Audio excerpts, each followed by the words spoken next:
Chapter 257. Watching the girl disappear into the dark forest. Yi Xiaolian tilted her head and thought for a while. In the end, she could not suppress the question in her heart and softly asked, "Just who does Senior Su like?" Senior Tong looked at her and asked with a smile, "If it were you, what would you choose?" "If it were in the past, I would obviously choose Senior Qirshan, but now," Yi Xiaolian very seriously said, and then for some reason she felt very sad.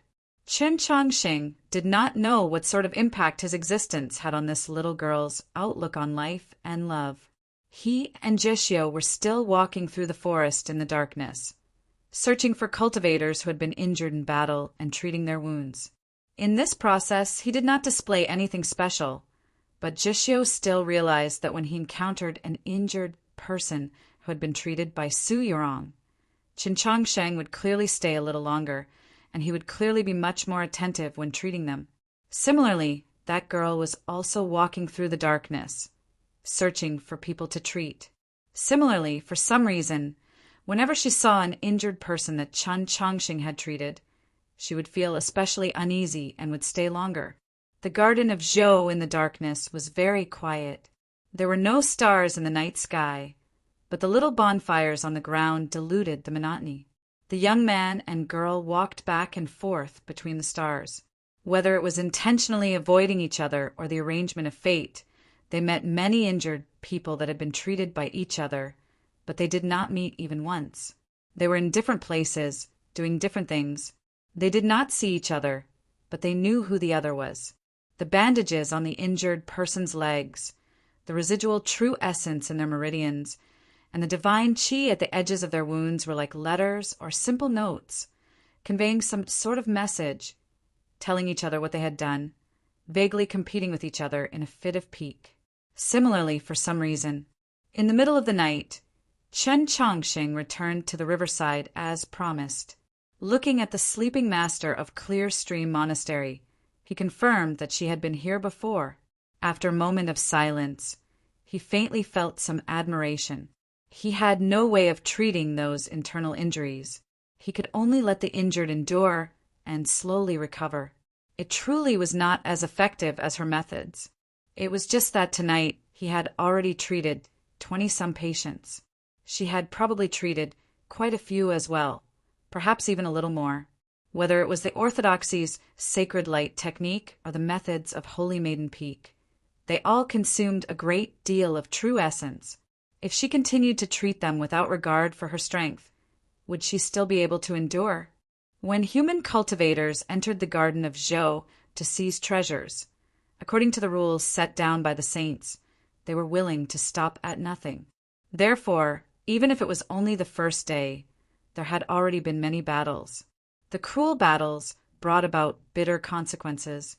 The failure of the gray threads made those injuries seem even more frightening. Fortunately, Chen Chongsheng and her, as well as the women from the 13 divisions of Radiant Green, had continuously treated several dozen people. At the very least, no one had died up until now. There were no deaths, so the atmosphere between the cultivators was relatively calm. Otherwise, the hatred would not be resolved, especially in the context of the confrontation between the North and South. No one knew if chaos would break out. The first night after entering the garden of Zhou slowly passed in a slightly tense and silent atmosphere. The morning light shone on the grassland and the mountain range. The morning in the garden of Zhou was no different from the morning in the outside world. The rising sun was also no different from the setting sun. The mountain range that extended into the grassland, under the warm red light, was like a giant dragon proudly raising its head. This was the legendary Sunset Valley. At the peak of Sunset Valley, an old man faced the morning sun and was currently playing the zither. The sound of the zither sobbed, as if he was paying homage to something.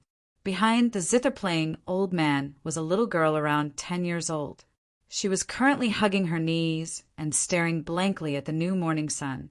She was truly in a daze. There was no emotion in her indifferent face, making her look rather pitiful. However, What was strange was that no matter how gentle the morning sun's light was, it would still be dazzling. However, she just stared with her eyes wide open, let alone a stinging or sore reaction. She did not even narrow her eyes. Chun Chongqing's medical skills are superb, and Su Yurong's even more so. Moreover, their reactions were too timely. Last night, the Garden of Zhou actually did not fall into chaos. The zither-playing old man walked in front of her and said in a harmonious voice, "My lord, Little Wolf, and Chun Chongqing are together. Let's kill them first." The old man's words were said very lightly, as if he said that he wanted to kill Chun Chongqing and Zhishyo together, then he would definitely be able to kill them. Only those at ethereal opening could enter the Garden of Zhou. If that was the case, then no matter how strong this old man was, he was only at the peak of ethereal opening, while Chun Chongqing was already at the upper level of ethereal opening. Although Zhishyo was only at the initial level of ethereal opening, his strange bloodline talent and battle prowess tempered in the snowy plains were definitely far beyond this. Just where did his confidence come from? The little girl continued to hug her knees and stared blankly at the warm, red morning sun. She did not reply to the zither-playing old man's words. No reply meant that she did not approve, but silence never meant agreement. When the milord did things, he was always very direct. The zither-playing old man understood this very well. He advised, according to the military advisor's plan, we should take advantage of the internal strife of the human cultivators in the Garden of Zhou last night to kill them. If the Garden of Zhou is not in chaos, then we should act according to the plan. The little girl's expression was indifferent, and her gaze even seemed somewhat lifeless. She stared at the morning sun and said, "I want to kill her." The zither-playing old man knew who the milord spoke of was. The milord had risked his precious body to enter the Garden of Zhou precisely to kill the human girl. He continued to advise, "Su Yurong is not an ordinary person." He almost said the 4 words that the little girl hated to hear the most. He could not help but feel some lingering fear. After calming himself down, he continued, "Even if she continuously used the sacred light technique last night and consumed a lot of her true essence, she is still not easy to kill. According to the military advisor's plans, we should first kill the others, then work together to kill Su. Only then will there be no accidents." Hearing the 2 words, military advisor, the little girl fell silent for a while. After a while, she still shook her head and repeated, "I want to kill her." She wanted to kill Su Yurong. She wanted to kill Su Yurong. She only wanted to kill Su Yurong. The other human cultivators, in her eyes, were all trash. How could they be worth even a glance? As he awoke to the sound of water, Chun Chongqing felt a wave of soreness in his body. Last night, in order to save people, he had run at least several hundred li. Even though his body was now incomparably valiant, he still found it somewhat difficult to endure. Most importantly, he felt a sense of mental exhaustion. It constantly assaulted him like a tide and was truly somewhat difficult to bear. The morning light was already shining brightly. It had actually long since past 5 o'clock. Chun Chongqing got up and walked to the riverside. He cupped some slightly cold water and washed his face, somewhat clearing his mind. Taking the dry rations that Zhishyo handed over, he began to silently eat. Last night, there were cultivators that were either injured or alone. Following his orders, they had gathered by the riverside. Now that those people had awoken, the scene immediately became rather lively. Chun Chongqing finished his dry rations and drank some water. He then sat for a while, dispelling his mental and physical exhaustion. Only then did he stand up. The sword wound on Senior Tong's shoulder had been treated by him last night and was now basically healed. The master of the Clear Void Monastery had also recovered somewhat. Although he still could not walk on his own, his life should not be in any danger. The other cultivators had either suffered heavy or light injuries, but they were all right. After a night of rest, they should be able to endure until they returned to the garden near the gate. Chun Chongqing walked up to Senior Tong and softly explained the arrangements for today. Senior Tong nodded her head. Chun Chongsheng wanted to say something, but hesitated. In the end, he still could not restrain himself and asked, "She last night? Did she come over and say anything about me? Or did she leave a message for me?" Senior Tong thought about the angry words she had said to herself last night by the riverside and could not help but laugh. She said, "She did not specifically leave a message." For some reason, Chun Chongsheng felt somewhat relaxed and somewhat disappointed. Just at this moment, a cry of alarm suddenly came from the forest by the riverside. Chun Chongsheng Zheshio and 10 some other cultivators rushed over upon hearing the cry. Quickly arriving at the place where it had come from, they saw an expert of the Heavenly Bestowal sect standing in the forest, his face deathly pale. At his feet was a middle-aged man with a deathly pale face, no longer breathing. Dead. Someone had died. What's going on here? Could it be that Sect Master Fei did not manage to hold on? Could it be that someone entered the forest last night and took advantage of Sect Master Fei's injuries to kill him? The forest resounded with the angry and somewhat panicked voices of the crowd. As cultivators that walked the world, even if the people present were not used to seeing death, at least death would not bring too much of a mental blow. However, the closing of the Garden of Zhou had already cast a shadow over everyone's hearts. Moreover, the middle-aged man who had died was the sect master of the Heavenly Bestowal sect. The Heavenly Bestowal sect was an unknown small sect of the southern sects, but the status of the sect master was still there. Moreover, last night, the sect master, surnamed Fei, had not been heavily injured. With his cultivation at the middle level of ethereal opening, he should have been able to easily endure it. How could he have died so silently? Chun Chongsheng walked up to the dead sect master Fei and squatted down. He took the gloves that Zheshio handed over and put them on. He opened the dead man's eyes, then looked at his nose and mouth. Using a copper needle, he pierced it into the back of the neck, took it out, and observed it for a while under the sunlight. His expression gradually became serious, and he said, "It's poison." Hearing his words, the crowd immediately became even more nervous. Who had used poison? That person was actually able to hide from so many people and stealthily enter the forest to poison sect Master Fei to death. Didn't that mean that as long as that person wanted to, they could poison anyone present at any time? Most importantly, why did that person want to poison sect Master Fei to death? It must be someone from the shaman sect. A southern cultivator hatefully said, "Yesterday, when I entered the garden, I saw a few shamans. I don't know what the Li Palace and Holy Maiden Peak are thinking. They actually let these monsters that like to use witchcraft and poison into the Garden of Zhou."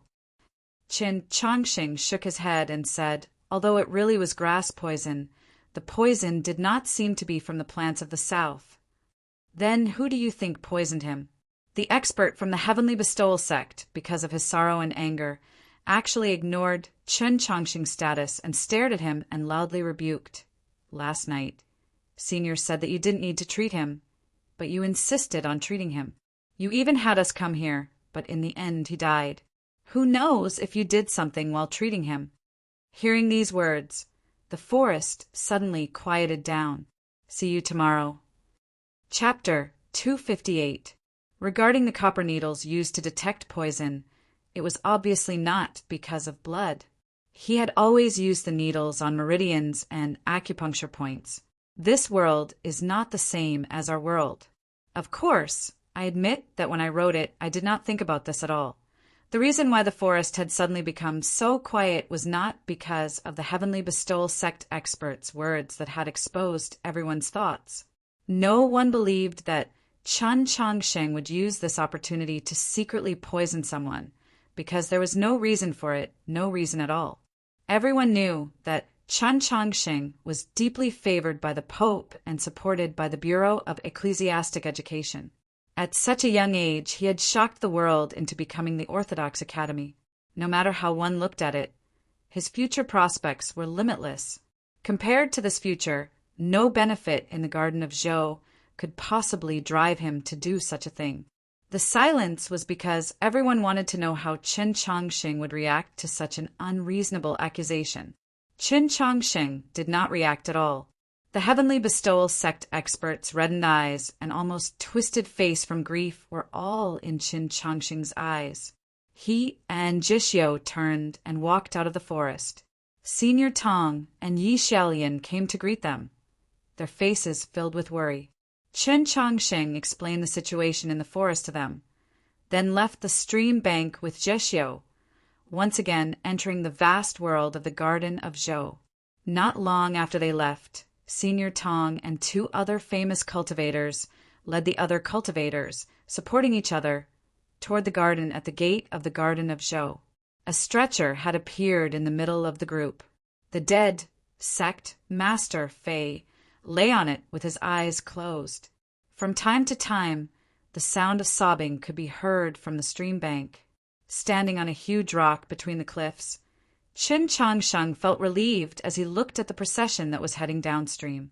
"There's a problem with your way of handling things," Jishio expressionlessly said. "When a disagreement appears in the group, no matter what method you use, you should suppress it. If you want to survive, obedience is the most important thing." Qin Changxing said nothing. He turned and entered the dense forest. The search and treatment continued. More and more human cultivators were gathered together, separated into 3 gardens. Moreover, they had already established contact with each other. The problem was, as long as the Garden of Zhou could not open, did everyone have to remain in these beautiful, yet treasure-less gardens? In the next 2 days, even more terrifying things happened. Several more cultivators died mysteriously. They were still poisoned, but no matter if it was the people who traveled with them or the people who investigated afterwards, they could not find the cause. As time passed, the pressure on the people grew greater and greater. Some people might collapse, some people might become numb, and even more cultivators might leave the 3 gardens once again and enter the world of the Garden of Zhou to search for the magical artifacts and legacies that were incomparably precious to cultivators. This was because, in their view, staying together with other people was even more dangerous. Yes, many cultivators had already begun to suspect that all of this was a scheme of the demons. But even at this very moment, no one believed that the demons could infiltrate the Garden of Zhou. It must be known that the solitary drunk under the moon, Zhu Luo, was standing guard at the entrance of the Garden of Zhou. There was also the Archbishop Mei Lisha leading a group of priests from the Orthodoxy to verify the identities. Even the most mysterious demon military advisor, Black Robe, would not have the ability to sneak in. Since there were no demons in the Garden of Zhou, the danger naturally came from the humans themselves between them. Qin Changxing dipped his feet into the cool water and let out a comfortable sigh. To him, running a distance of nearly 1,000 li in 2 days was an extremely exhausting task. His clothes were covered in dust, and his face was filled with exhaustion. Compared to him, Jishio was clearly much more valiant. It was as if this wolf youth did not know what fatigue was. Qin Changxing looked at the small white fish in the depths of the stream and said, "I still don't believe that there's a traitor." Jishio said, "For people have already been poisoned to death. Since we've confirmed that there are no demons in the Garden of Zhou, then the person who poisoned them is definitely a traitor." This was an extremely simple and clear deduction. However, Qin Changxing still found it very difficult to accept. The alliance of humans and demi-humans against the demons was a war of extermination. Very few traitors would appear on either side. Although the war has always been going on the edge of the snowy plains for the vast majority of living beings on the continent, it has already been many years since there has been a war. Many living beings have long forgotten the terror of the demons, forgotten that this is a war of extermination. Jeshio said with an emotionless expression, "In the snowy plains, I've seen many deer people acting as guides for the demons. It's not strange that there are traitors among the human cultivators in the Garden of Zhou." After a moment of silence, Qin Changxing said, I've never wanted to admit that there are traitors because everyone has already begun to suspect each other. I believe this kind of distrust is even more dangerous. Jishio had to admit that playing with people's hearts had always been the most terrifying aspect of the demons. The demons simply did not need to enter the garden of Zhou. They only needed to sever the connection between the inside and outside of the garden and then have traitors fan the flames and do some sinister things. Then, the human cultivators would fall into chaos. This sort of thing had happened many times in history. Chen Changsheng continued, "These several hundred ethereal opening cultivators are the future of humanity. There are many outstanding and powerful people among them. The number of traitors that the demons can bribe cannot be too many, so as long as these several hundred cultivators do not suspect each other, be vigilant, or even confront each other, as long as their hearts do not scatter, the demons will not be able to do anything." Jishio expressionlessly said, "If you could do this, you humans would have long ago unified the continent." Chen Changsheng was silent. Based on his observations over the past 2 days, especially today in the mountainside Whispering Wood, he could confirm that the hearts of these several hundred cultivators had already scattered. He was the leader of the group entrusted with the heavy responsibility of the Li Palace, so the cultivators of the northern faction of the Orthodoxy had the responsibility to look after them. Go Hanchi's high regard made his responsibility even heavier. But if the hearts of the people scattered, how could he lead the group? As long as we stay in the garden, we should be fine. The people that were poisoned to death all died in the mountains, so let's not worry about these people for now. We have to hurry and find the others. Chun Changsheng took his feet out of the stream and stood on the rock, drenched. He gazed at the other 2 foothills that could be faintly seen on the horizon. He had already counted the number of cultivators that had been found and gathered in the garden. There were still around 100 people missing from the total number of people that had entered the garden. There are some people that you don't want to find, so how will you find them? Jishio expressionlessly said, like Liang Xiaoxiao, Qi Jian, Zhuang Huanyu, and those upper-level ethereal opening experts of the various sects, I haven't seen a single one of them. Qin Changsheng shook his feet, put on his shoes, and tied up his hair again. Even if the demons really did bribe a few spies, they wouldn't dare to act against these people. Jishio replied, "But they're definitely watching from the shadows." Qin Changsheng thought of Go Hanchi's request in the Mausoleum of Books and said, "Let's go to the sword pool and take a look." Even if he could not meet up with Qi Jian and Liang Xiaoxiao, if he could find the sword pool, that would still be a very good thing. After arduously rushing about for 2 days and 2 nights, he felt that he had the right to consider things for himself. Chun Changsheng and Jishio left the stream bank and walked into the forest. They would consider the dangers hidden in the mountains for the other cultivators, but they did not seem to be worried about their own safety, because they were all youths.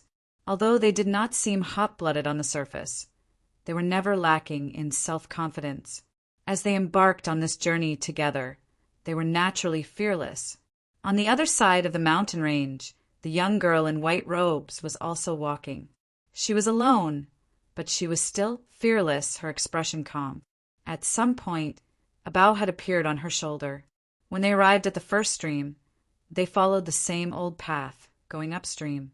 They passed by the place where the master of the Clear Void Monastery had fought with Holy Maiden Peak's Senior Tong. Chun Changsheng and Jishio did not even glance at the black bloodstains left on the riverbank. They silently continued forward, not speaking for a very long time. The 2 of them were not good at talking, nor did they like to talk. In the past 2 days, the conversations they had in the Garden of Zhou could already be considered frequent. In the quiet forest, the occasional cry of a bird could be heard. Those were creatures that had been startled awake by their footsteps. Chun Changsheng had seen records in the Taoist canon that many years ago, someone had found the sheath of an ancient sword in this forest. Liang Xiaoxiao, Qi Jian, and Zhuang Huanyu had all disappeared in the upper reaches of this stream, further confirming his judgment. If the garden of Zhou really did have a sword pool, it should be in this direction. For the Mount Li sword sect to want to find the legendary sword pool was too natural. At this time, Chen Changsheng and Zhexiu did not know that the saying that no one had ever seen a sword in the garden of Zhou was wrong. Many years ago, Mount Li's junior martial uncle surnamed Su had once found a sword here and brought it out of the garden of Zhou. However, for some unknown reason, this matter didn't spread. The amount of water in this stream was not very plentiful, especially as they went upstream. After passing through several tributaries, the flow of the water slowed down, becoming as clear as a mirror. However, this stream was very long. The two of them had started walking in the early morning, and only when the sun was high in the sky did they finally reach the end. Just like many other streams, the end of the stream was also a cliff, and a silver waterfall poured down from the cliff. Below the waterfall was a quiet pool. As the water fell into the pool, it constantly emitted a low roar. Zhexiu raised his head and squinted at the top of the waterfall. Under the blazing sunlight, the shallow layer of water at the edge of the cliff seemed as transparent as colored glass. He confirmed that this was the peak of the mountain. "I'll go up and take a look." After saying this, without waiting for Qin Changsheng's response, he rushed towards the cliff. While he was still on the way, his body suddenly lowered. With a whoosh, he transformed into a gray shadow and jumped onto the cliff that was over 10 zhang high. With a flash, he rapidly ran between the cliffs. In just a moment, he had reached the top of the cliff. Qin Changsheng watched from below. He could faintly see that as Zhexiu rushed forward, his two hands seemed to emit a cold light. Zhexiu's figure disappeared above the waterfall. He was probably going to investigate the true source of the mountains and rivers. Qin Changsheng withdrew his gaze and looked at the pool under the waterfall. His heart was slightly moved. This place was already the peak of the mountain. The mountain had a spring, so the amount of water could not be too great. This was also what he and Zhexiu saw. The waterfall was very thin and the amount of water was very small. So why was the pool below so deep? He walked to the edge of the pool and looked into the water. All he could see was a gloomy darkness. He could not see the bottom at all. He calmed his mind and slowly released his spiritual sense, probing the bottom of the pool. His spiritual sense sank into an unknown distance. Suddenly, he felt a slight pain in his eyes, as if a thin leaf had scraped them. He closed his eyes and began to cry. It was a strand of sword intent. Although it was indistinct and hard to grasp, he was very sure that it was a strand of sword intent. For the past few days, it had been the first watch. After returning on the 25th, I whipped my horse. Chapter 259. Standing on the shore of the pool. Chen Changsheng remained silent for a very long time. The sword intent lingered in his eyes, and the pain was difficult to remove, causing him to constantly shed tears. At this moment, he seemed like an idiotic youth gazing at the reflection of the pool and feeling sorry for himself. The sword intent in the depths of the pool made him very shocked, very surprised, and also somewhat perplexed. Could it be that this seemingly ordinary waterfall and pool was the legendary sword pool? Or else how could there be sword intent coming from the depths of the pool? But if it really was like this, why had no one discovered it in the past several hundred years? It had to be known that although this sword intent was elusive and hard to grasp, it was very clear. His perplexity originated from his ignorance, his own ignorance. The sword intent that came from the depths of the pool was actually extremely faint and difficult to sense. Even a cultivator at the peak of ethereal opening would not be able to catch a trace of its existence. And only ethereal opening cultivators could enter the Garden of Zhou. So in the countless years, this sword intent had never been discovered by anyone, until a certain day in a certain month of a certain year. A cultivator with extraordinary talent and a natural affinity for the sword stood on the shore of the pool. His eyes were touched by this sword intent, and his mind was shocked. Thus, the first curtain on the legend of the sword pool was lifted. That person was the junior martial uncle of Mount Li, Su Li. Why could Qin Chongqing sense this sword intent? Because his body and mind were both pure. Although the strength of his spiritual sense could not be said to be unparalleled in the world, its gentleness and steadiness was not something that ordinary cultivators could compare to. On that night when he fixed his fated star in the library of the Orthodox Academy, even the Divine Empress on the dew platform fell silent. As a result, he became the second person in the past several hundred years that had entered the garden of Zhou to sense this sword intent in the depths of the pool. But where did this sword intent come from? Qin Chongqing controlled his spiritual sense to dive deeper into the pool, but he discovered that the water was rather strange. There seemed to be some sort of tangible pressure in the depths that actually prevented his spiritual sense from continuing forward. Standing on the shore of the pool, he lightly stroked the hilt of his sword. Looking at the little black dragon that had at some point rested on his shoulder, he said, "Why don't we?" The black dragon looked at him, its eyes filled with coldness and ridicule. Its meaning was very clear. "I'm not your subordinate, so why should I help you with so many things?" Qin Chongqing couldn't help but say, "Why are you the same as Zhixiu? No matter what you do, you never forget to ask for benefits." The black dragon was infuriated when it heard this. It gently swung its tail and prepared to return. It thought to itself, "What audacity! He actually dared to compare me to a wolf. All right, I'll agree to one more request," Qin Chongqing said helplessly. Only then was the black dragon satisfied.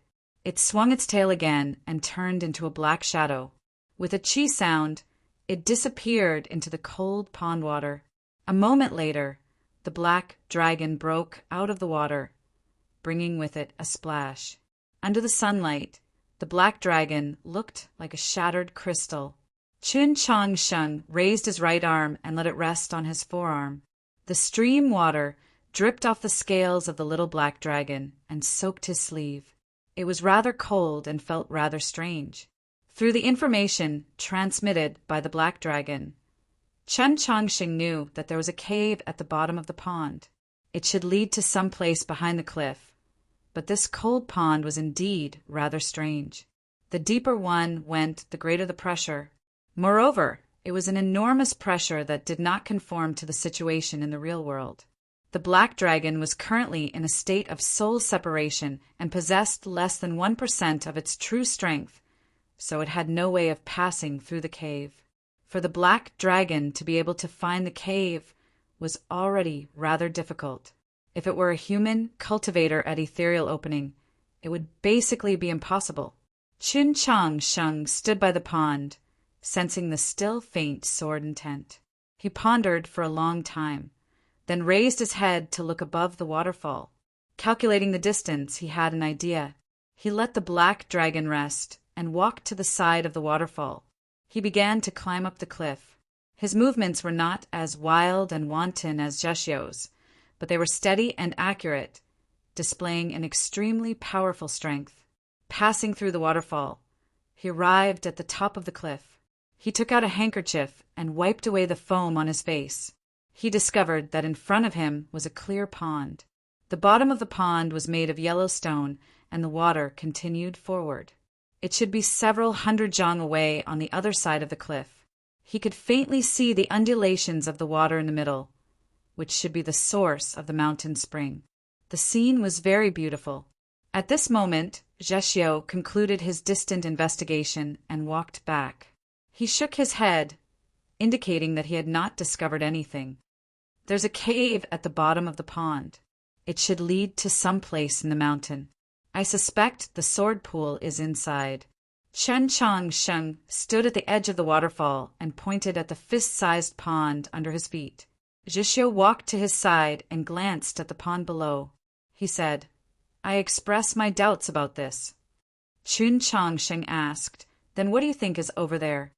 Zhixiu said, "In the stories, when one encounters a desperate situation and suddenly finds a passage, the first scene upon entering a new world is often that of a beautiful woman coming out of a bath." "You're thinking too much." Qin Chongqing was speechless. He changed the subject. but the pond is rather strange. There shouldn't be a way to dive down. I have to think of a way." Jishio once again glanced at the distant pond and said, "It seems that you've already thought of a way.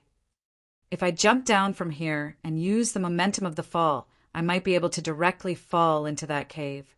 Shen Chongsheng did not say that with the help of the black dragon, he already knew the distance between the cave and the surface of the pond. After a rough calculation, there shouldn't be any problem. Jishio glanced at the pond again and slightly creased his brow. He said, "Are we going to risk our lives?" This cliff was too high. Even he felt that he had no confidence that he wouldn't be knocked unconscious by the pond water. Chun Chongxing said, "I should be able to hold on, but I don't know if you can." He did not know that he had bathed in the blood of the black dragon's true dragon, but he knew that the toughness of his body even surpassed that of a cultivator who had undergone a perfect purification. So he was not worried. Jeshio's bloodline was special, and he had successfully undergone a purification. Moreover, he had been cruelly fighting in the snowy plains since he was a child. It could truly be said that his muscles and bones were like stone. However, he really did not have much confidence in this height.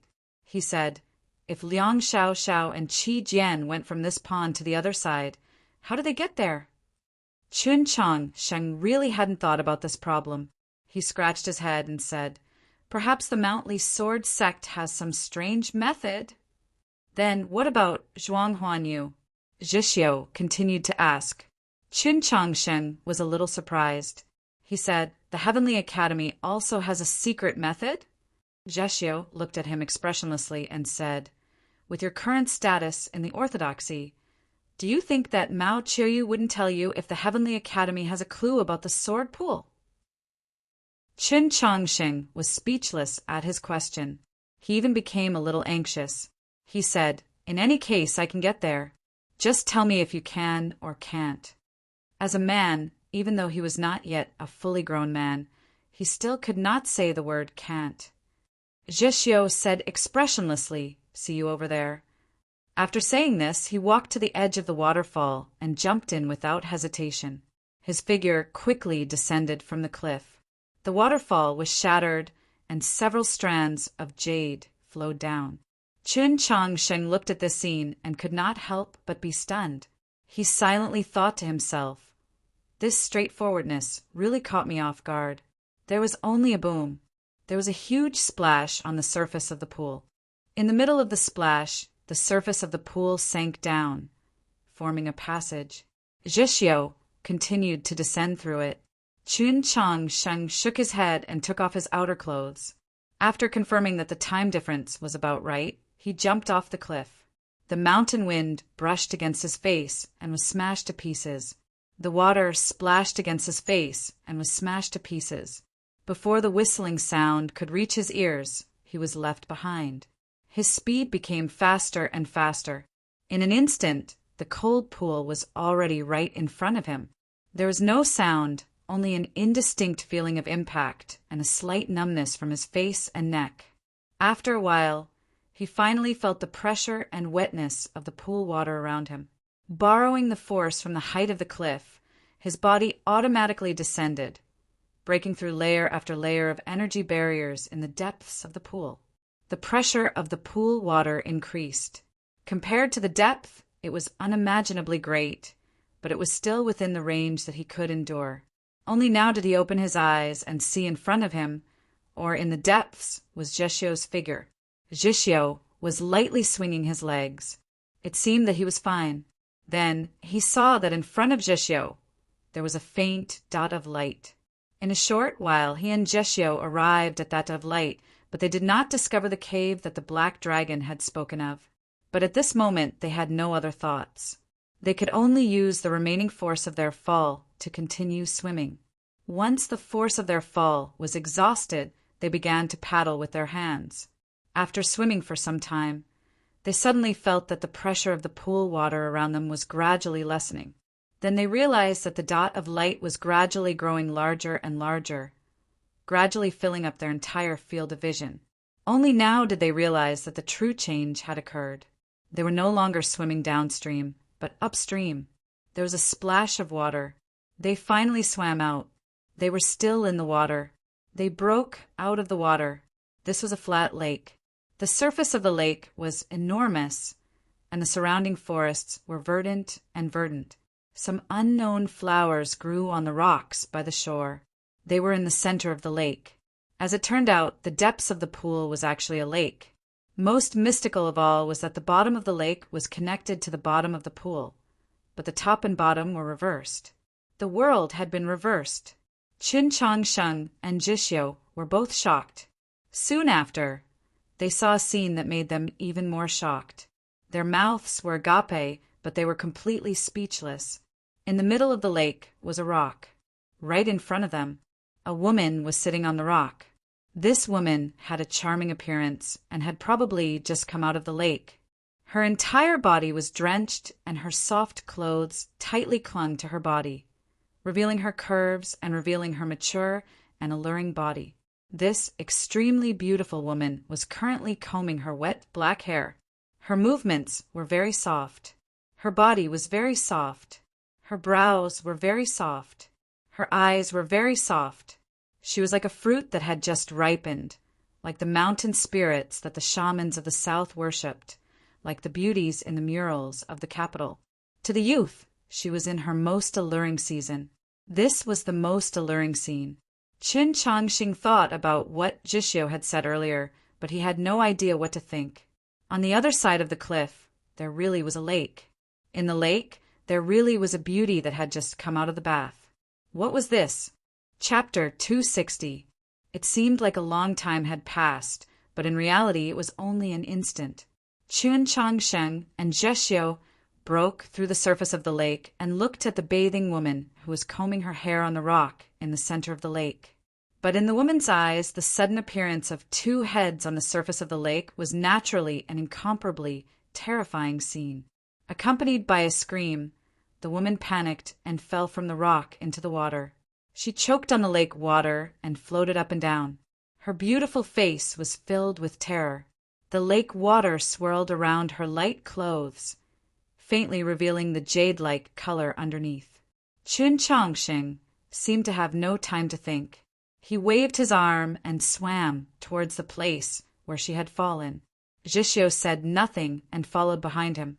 When he reached the place where the woman had fallen, Qin Changxing dove into the lake. At this moment, he naturally could not close his eyes. In the clear lake water, the woman's clothes fluttered. As she struggled, her clothes became very disheveled. He could see the white skin of her neck and even faintly see some even more alluring places. Qin Changxing did not react. He reached out and grabbed her. The woman had suddenly encountered help and instinctively wrapped herself around him. Like a little bear hugging a tree, she tightly hugged him. Qin Changxing could clearly feel that his face was buried in a soft and plump area, while his waist was clamped between two extremely tight thighs. This position was very ecstatic, even in such an urgent situation. If it were a normal person, they would not be able to save anyone and would sink with them. Qin Changxing would not. His right fist was already tightly clenched, ready to strike at any moment. It was unknown whether he was preparing to knock the panicking woman unconscious or to do something else. He carried the woman and swam towards the surface of the lake. The woman became a little more clear-headed and her fear faded a little. She also knew that Qin Changxing had no ill intentions and had come to save her. Because of her shyness, she adjusted her position. She wrapped her arms around his neck and tilted her face. As a result, the two's faces were stuck together. Even in the slightly cold lake water, Qin Changsheng could still feel the warm breath exuded from her lips and the heat emitted from her body. Jishyo swam behind Qin Changsheng, his face expressionless as he stared at the girl. Previously, when they had emerged from the lake, he had clearly seen the insignia on the girl's belt. She should be a disciple of some hidden Eastern sect. But that didn't mean anything. He stared into her eyes, not knowing what he wanted to see. Finally leaving the lake and coming to the surface, the woman wrapped her arms around Qin Changxing's neck and looked at Jishyo behind them. Her eyes were no longer panicked, nor were they strange. This calmness was the problem. Soon after, Jishio saw a hint of a smile deep within her eyes. "Young lady, why are you laughing?" Jishio wanted to ask her, but he did not, nor did he have the time. The woman's arms were wrapped around Chun Changsheng's neck, and her fingers were naturally placed below his earlobe. They were the most important blood vessels, as well as the meridians that led directly to the sea of consciousness. As long as that place was pierced through, not even the Pope himself would be able to save him. Without a sound, a bewitching green color appeared on the woman's fingertips. Even the green lake water was unable to conceal the hint of green. The green forest by the lake suddenly lost all color in front of this patch of green. The woman's fingertips lightly pierced in. Nothing happened. The smear of green on the woman's fingertips did not pierce into Chun Changsheng's neck. Chun Changsheng acted as if he had not sensed anything. He swam to the rock in the center of the lake, as if preparing to climb up. The woman's eyes rippled slightly, as if she was somewhat astonished and shocked. She slightly exerted force on her finger and pierced it again. Still nothing happened. The woman's heart was filled with endless shock because she could not understand just what was going on. The smear of green on her fingertips was one of the sharpest magical artifacts in the world. As long as one had not reached star condensation, even a cultivator who had undergone perfect purification would be pierced by it. And that smear of green itself contained the world's most terrifying poison. Even the strongest monster, once infected by this poison, would not be able to last for too long. But why could it not pierce into Chun Changsheng's skin? Just at this moment, Chun Changsheng finally turned his head. He and the woman were extremely close, so close that they could even smell each other's breathing, see each other's eyes. His eyes were very bright, so bright that it made people panic. The woman looked at his eyes, looked at this pair of eyes that were as bright as a mirror, looked at her slightly pale face, and very rarely she felt panic. In Shuelao City, she played with countless demon generals in the palm of her hand. No matter what happened, she would not panic. But at this moment she was very panicked. Chun Changsheng's eyes were very calm, without any mockery.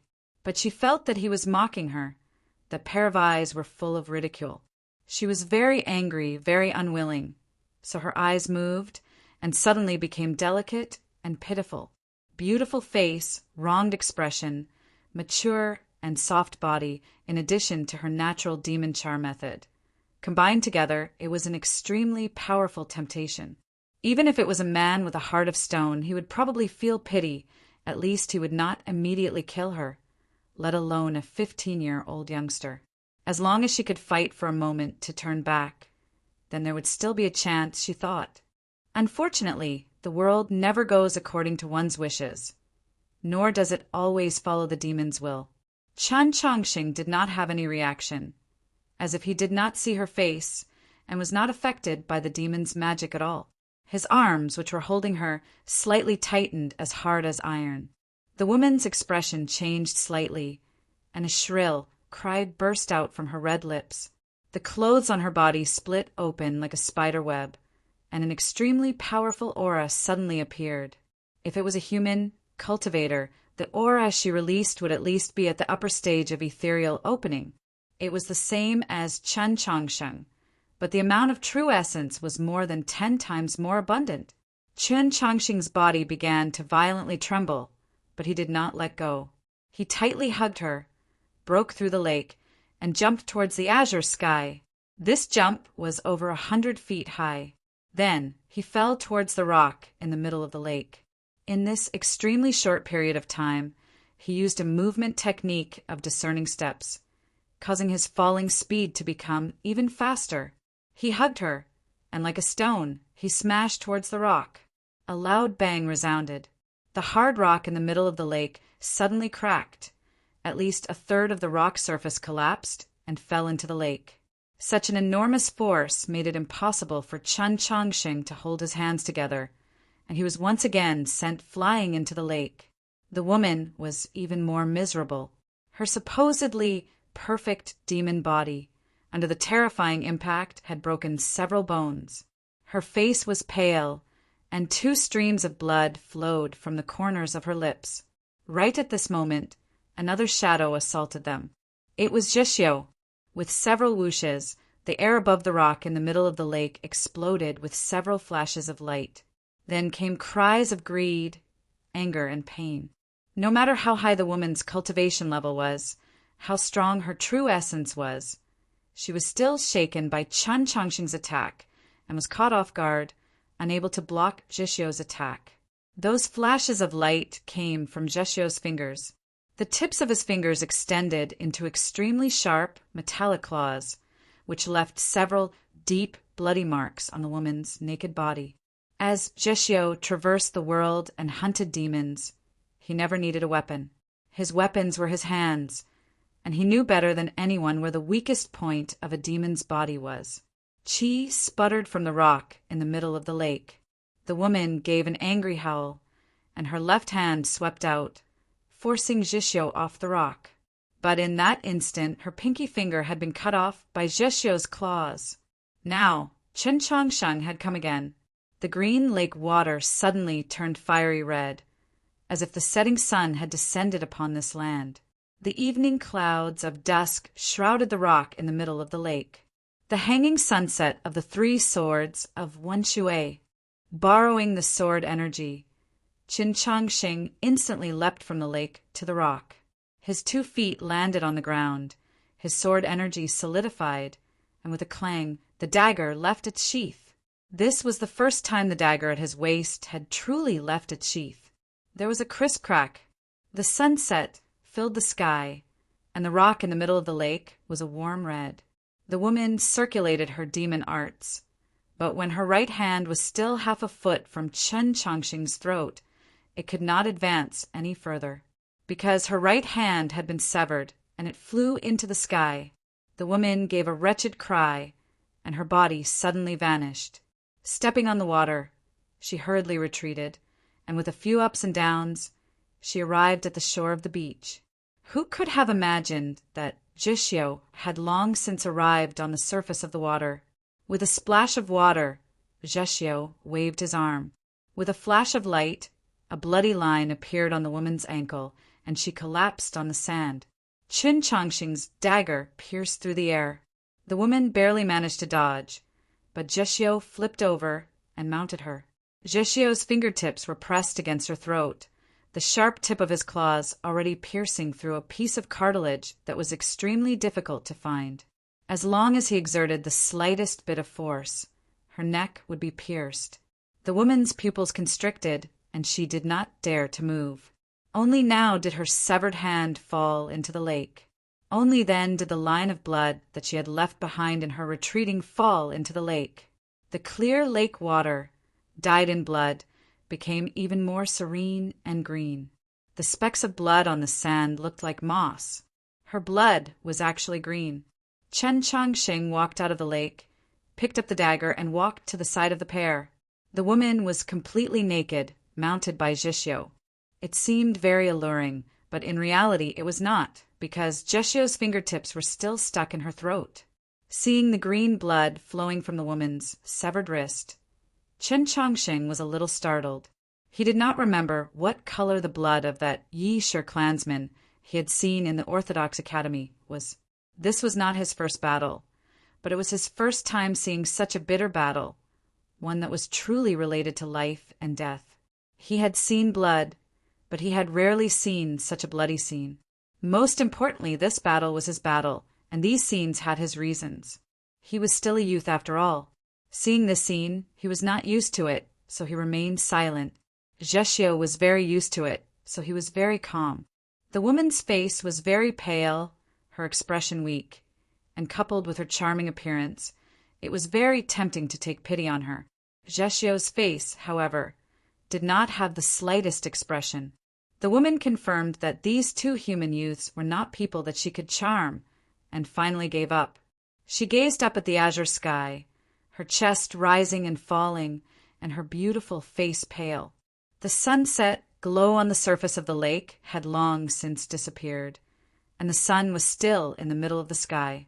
The wind from the lake blew, somewhat chilly, and the trees on the shore slightly swayed, giving rise to countless waves. Chapter 261. The woman's clothes had long since fallen into the lake during the battle. Her entire body was naked and her satin-like skin was covered in water droplets. The cool lake breeze blew past, causing tiny particles to tremble under the water droplets. Together with her soft and undulating curves, the scene was extremely alluring. A woman lying naked on the riverbank in front of two youths was a very shameful and embarrassing matter. But her face did not have any expression, did not have any such thoughts. It was not because of the broken bones or the claws in her throat, but because of something else. This assassination had started too quickly and ended even more quickly. The changes in the middle were so fast that it seemed as if there were no changes at all. It was as if from the very beginning, Qin Changsheng and Zheshio knew everything, so everything that happened afterward seemed to be as it should be. Only, why was all this happening? Why were these two human youths able to see through her trap? Why was the peacock plume unable to pierce through Chen Changsheng's skin? Why were these two youths so ruthless and cold, even more ruthless than her? The wolf claws were still deeply in her throat, so she could not turn her head. She could only move her eyes from Zheshio's face, which was almost within reach, to Qin Changsheng's face. The confusion in her eyes grew even stronger. They were clearly two youths that still had a childishness between their brows. So why did they possess a maturity that surpassed their age, and even cunning? She could not make a sound, so she naturally could not voice these questions. She could only express them through her eyes. As the victor, when they saw these kinds of eyes, they would often use a very gentle tone to sort out and explain the situation. This was the right and glory of the victor, but Chen Changsheng and Zheshio did not say anything. They gazed at their surroundings, remaining vigilant. They were not good at explaining, and explaining was a meaningless matter in the first place. It was just a waste of time, and wasting time was the same as murdering lives. Moreover, this matter was not over yet. The scene of you sitting in the middle of the lake, combing your hair, was truly beautiful. But everyone knew that there was a problem. Most importantly, we did not grasp that Principal Chen's body, for some unknown reason, was actually stronger than a perfect purification. The peacock plume could pierce through the skin of a normal star condensation cultivator, but it could not pierce through his neck. From that moment on, your defeat was fated. A voice came from the lakeside forest. The voice was very steady and gave people a very friendly feeling. It was like a big sister next door, explaining to her neighbors how the pot of red meat was made. However, Zheshio's complexion suddenly changed. He stared at the edge of the forest at the woman's throat. The knuckles of his right hand were pale, ready to kill her at any moment. He seemed somewhat nervous. His nervousness came from the owner of the voice, but it also came from the fact that the voice had mentioned the peacock plume. It made him think of someone. Chen Changsheng knew that Zheshio had an innate sensitivity towards danger, and he had an incomparably deep understanding of the demon race. So he very naturally became nervous. After the two of them emerged from the lake, Principal Chen used some unknown method to convince that Wolf Cub to let you attack. Then, while you were unprepared, he launched a counterattack. From there, he seized the initiative and displayed the speed and strength that he is most proficient in to the fullest. Zheshio, on the other hand, hid in the rear, waiting for an opportunity to attack. It must be known that the wolf is most proficient in enduring silently and then striking a fatal blow. You wanted to ambush and kill the two of them, but in reality, you were ambushed and killed by the two of them. Why was that sword so fast that it could cut off your hand? It's because the true essence attached to it was too vigorous. Your demonic charm ability was ineffective. He could not be charmed because he had the 1,000 scrolls of the Taoist canon guarding his heart. As for that wolf cub, he only has enemies in his eyes. He doesn't differentiate between men and women. The voice continued, brimming with sincere praise. Your cultivation level is above theirs, but you were suppressed by them in every aspect. Truly extraordinary children. Even I feel some fear. They are worthy of being the future of humanity that the military advisor ordered us to kill. If they were allowed to continue growing in a few decades, who in Shualao City would be a match for them? With the rustling of grass and falling leaves, the woman who had spoken walked out of the forest. However, she was not alone. At her side was a middle-aged man. The woman had a dignified appearance and a gentle expression. She was dressed in cloth and carried an enormous iron pot in her hand. As she slowly walked over, she did not stop talking. She really was like a big sister next door. Even the most cautious person would find it very difficult to feel ill will towards this kind of person, or to be too wary. The middle-aged man had an extremely mediocre appearance and seemed extremely honest. From beginning to end, he had not said a single word. On his shoulder was a pole made of some unknown material.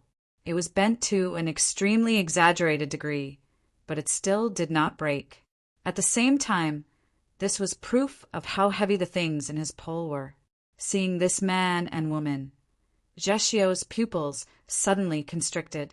His 2 feet pushed off the ground, and he quickly stood up, hiding behind Qin Changshen. During this entire process, his claws were still deeply embedded in the throat of the naked woman. He was not using Qin Changshen as a shield, but to prevent the other party from suddenly snatching him away.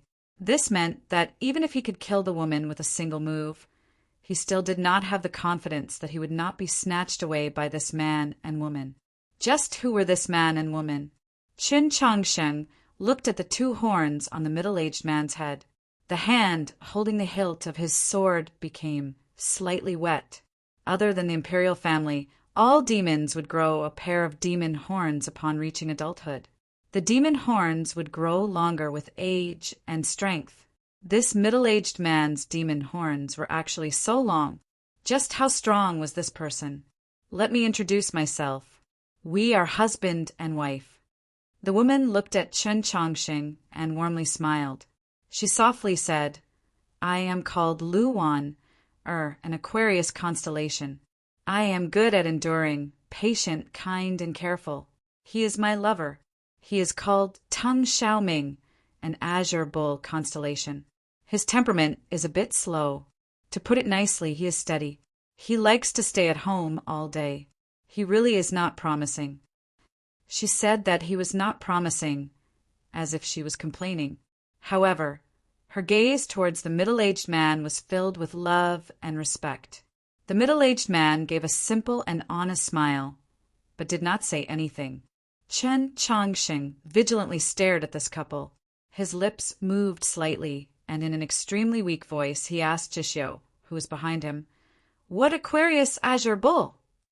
Although his voice was soft, it completely fell into the ears of the demon woman, called Luwan. Zheshio's face was somewhat pale. He said, The connection between the star domains is a map. The demons believe that everyone belongs to a different star domain. Their destinies and personalities are restricted. This was the first time Qin Changshen had heard of such a theory. Lu Wan smiled and said, The rarer something is, the more valuable it is. The number of stars we can see is very few, so in the secular culture, the star domains are more mysterious. In this aspect, I have always felt that the behavior of you humans is somewhat lacking. You always wish that this world did not have the sacred moon. Qin Changshen thought that if he was not well versed in the Taoist canon, he would probably be the same as the majority of the humans on the continent. He would not know that at the end of the snowy plains where the demons lived, there was the existence of a moon. Lu Wan, gaze swept over his shoulder and fell on Zheshio's face.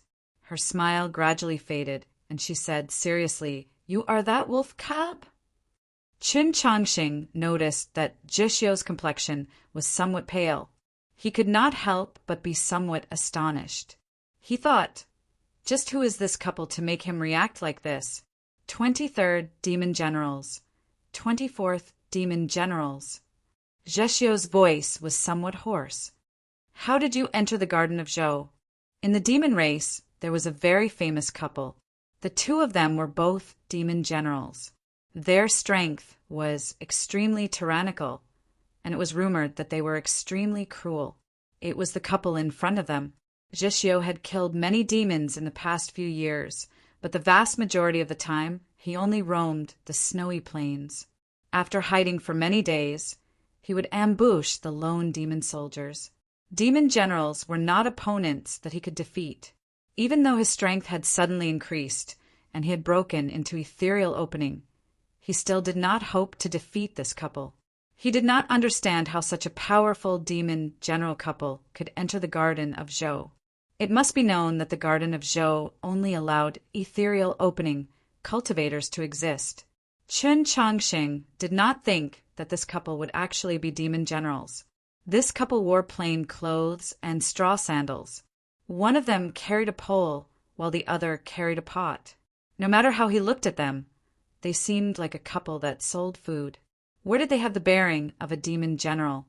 At this moment, he suddenly noticed that on the pole that the middle-aged man carried, there was a person. It was a young woman. Her outer clothes had already been taken off, and she was wearing a white undergarment. However, it was very tight, revealing nothing that should not be revealed. The woman was very beautiful. Her eyes were tightly shut, and her eyelashes did not blink. She was probably unconscious. Chun Changsheng remembered something. When the woman that he and Jeshio had heavily injured was combing her hair on the rock in the center of the lake, she had been wearing the clothes of a certain Eastern hidden sect.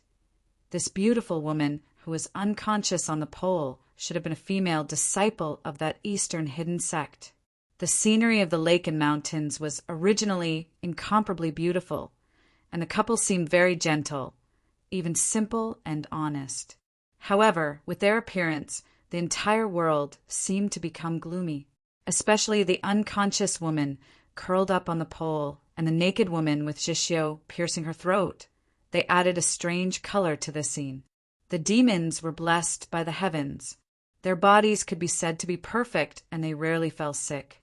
Their meridians were also perfect, and they could cultivate all kinds of techniques. They were different from humans. When they cultivated, they did not absorb starlight, but an even purer form of energy. At the same level, demons were innately stronger than humans. Moreover, the demon general couple that they were facing should be able to crush them in terms of cultivation. "Call for help," Jishio said in a low voice from behind him. Chun Changxing understood his meaning. They had jumped down from the waterfall to find the sword pool, and at the same time, because they knew that Liang Xiao, Qi Jian, and Zhuang Huanyu might be inside. 2 against 2, they would definitely lose. If Liang Xiao and the other two could promptly appear, perhaps they still had a chance of victory. But how should he call for help? Should he loudly shout to the silent lake and mountain forest for help? Just as he was seriously considering this matter, Jeshio's hand reached out from behind his shoulder and gave him an item. This was the Zhou army's most commonly used cloud-piercing arrow. It needed to be used with both hands.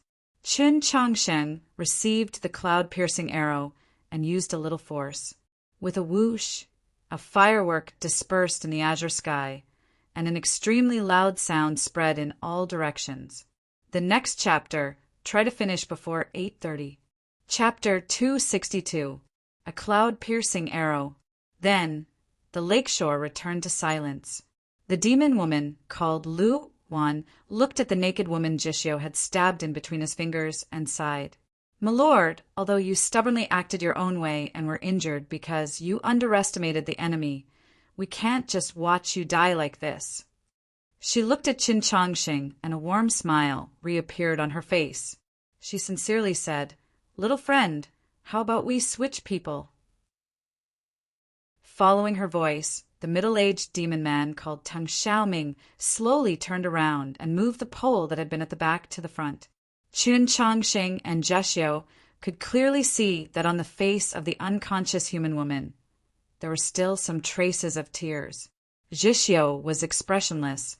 With his habits, he would never do anything meaningless on the battlefield, much less place himself in danger. regardless of the identity of the demon woman stabbed in his fingers. As long as she had truly used the peacock plume, she had the qualifications to become their protective talisman. As for the unconscious human woman, or the female disciple from the Eastern secluded sect, what did that have to do with him? Chen Changsheng would also not do anything meaningless, but the difference between his thoughts and Jeshio's was that he believed that if he could keep the human woman alive, then there would be some meaning to this matter. However, he was even more clear that whether it was in battle or in dealing with demons, he was far less experienced than Jishio. So he maintained his silence and did not interfere with Jishio's decision. "If we switch people, you can kill us," Jishio said to the demon couple. Lu Wan looked at him and said very seriously, "You must die in the Garden of Zhou. I will swear on the name of my ancestors, but at the same time I can also swear that as long as you agree to the exchange, I will give you an hour to leave first. If I violate this oath, may the heavens punish me and the earth destroy me." Jeshio's expression did not change. The oath of the demons is the same as the oath of the humans. It's all nonsense. Lu Wanner calmly asked, "How can I make you believe it?" Jeshio said, "First, you have to make us believe that the woman we have restrained has the qualifications for you to respect your oath." Lu Wanner glanced at her husband and then said, "She is Lady Nank. I don't believe it." Jeshio did not wait for her to finish and cut her off. "If she was Nank, then no matter how well prepared Qin Changxing and I were, we would still have died in the lake." Although he said this, and he was sure of it, he was still a little confused because he had checked the hair of the naked woman in his arms and confirmed that she didn't have a demon horn. Such a strong and proud demon woman who dared to underestimate him and Chen Changsheng and didn't have a demon horn. Besides the legendary Nank, who else could it be? Chen Changsheng did not know who Nank was, but he realized that when this name was mentioned, the demon general couple became very respectful and cautious, and behind him, Jishio's breathing became somewhat erratic. "It seems like those human cultivators in the Garden of Zhou were poisoned to death by you." He looked at the large pot in Lu Wanner's hands and the pole on Ting Xiaoming's shoulders, and suddenly thought of this matter. Lu Wan did not directly answer his question. She looked at him warmly and earnestly and said, "From the moment you entered the Garden of Zhou, we knew your position the entire time. The ones we want to kill are also you. After killing you, we will leave. If you want fewer people to die, there is no harm in cooperating." Cooperate? How could they cooperate? Cooperate with you to kill me? Or commit suicide? It was clearly a very preposterous matter, but when she said it so earnestly, it actually seemed to have an incomprehensible persuasiveness. Chun Changxing stared blankly and asked, "You infiltrated the Garden of Zhou. How many people do you want to kill?" "Only the two of us." Lu Wanner gave off the impression that she would say everything she knew and would not hide anything. She said, "The military advisor said that you are the future of humanity, so you must die. Other than the two of you, there are other targets, but it is inconvenient to tell them." Chun Changxing said, "Two of the divine state's 7 laws have come. Liang Xiao and Qi Jian, you must kill them." Lu Wan smiled and said, "That's reasonable." Chen Changxing continued, "Although there are some seniors at the upper level of ethereal opening that have also entered the Garden of Zhou, they're already old and their chances of breaking through are not high." Lu Wan nodded and said, "Correct, these old and incompetent people. How could the military advisor pay attention to them? In the cultivation world, the upper level of ethereal opening, no matter how one looked at it, should be considered an expert. Even if they had cultivated to this level for a longer period of time, how could they be called old and incompetent?" Chen Changsheng was a little speechless and said, "Since the targets are all youngsters, the examinees participating in the grand examination this year must be the focus of your observation. Zhuang Huanyu, Zhong Hui, and Su Mo, you had stayed in the Mausoleum of Books." He only wanted the name Zhuang Huanyu. "Who is Zhuang Huanyu?" Lu Wan wrinkled her eyebrows and looked at her husband. Teng Xiaoming answered honestly, Heavenly Academy's Mao Chiu Yu student, not bad. Lu Wan smiled and shook her head. She looked at Chen Chongqing and said, a name that even I can't remember. How could the military advisor remember? Chen Chongqing said, to be remembered by the legendary Lord Black Robe. I don't know if I should feel honored or afraid. Lu Wan smiled and said, the military advisor wanted to kill Princess Luo Luo, but you ruined it. How could he forget you? Chen Chongqing was silent. Let's hurry up and replace him. Lu Wan looked at him with a sincere expression and advised, if you escape in half an hour, you can at least live for another hour. If we were to meet those 2 children from the mountain while chasing you, maybe you can live even longer. If she really is Nank.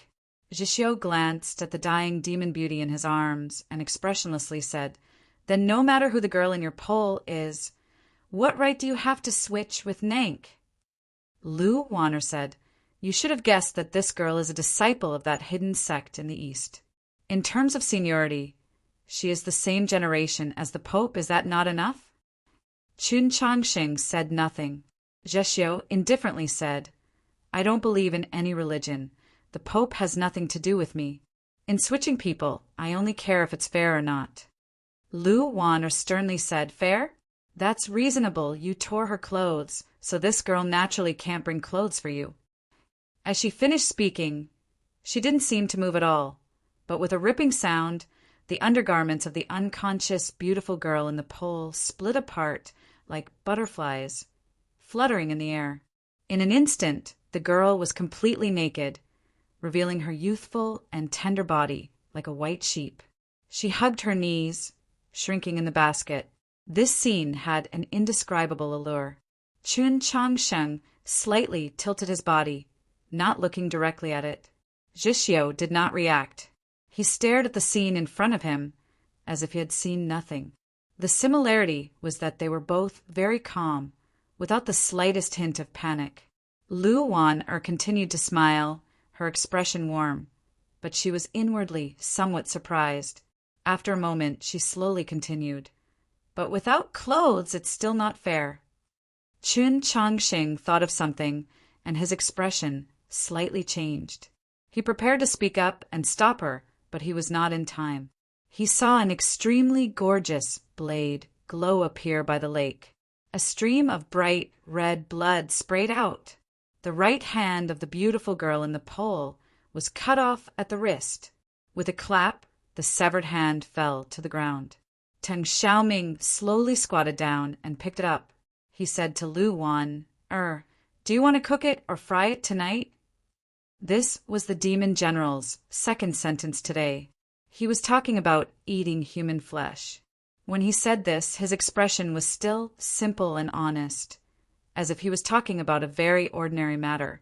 Lu Wan thought it over, then said, it's still better to cook it in plain water. It's more fragrant. She was also very calm, very casual, just like before in the forest, talking about how to cook red braised meat and how to cook the meat in her hand. Chen Chongqing's face became somewhat pale, and his body became somewhat stiff. Zhixiu was still calm.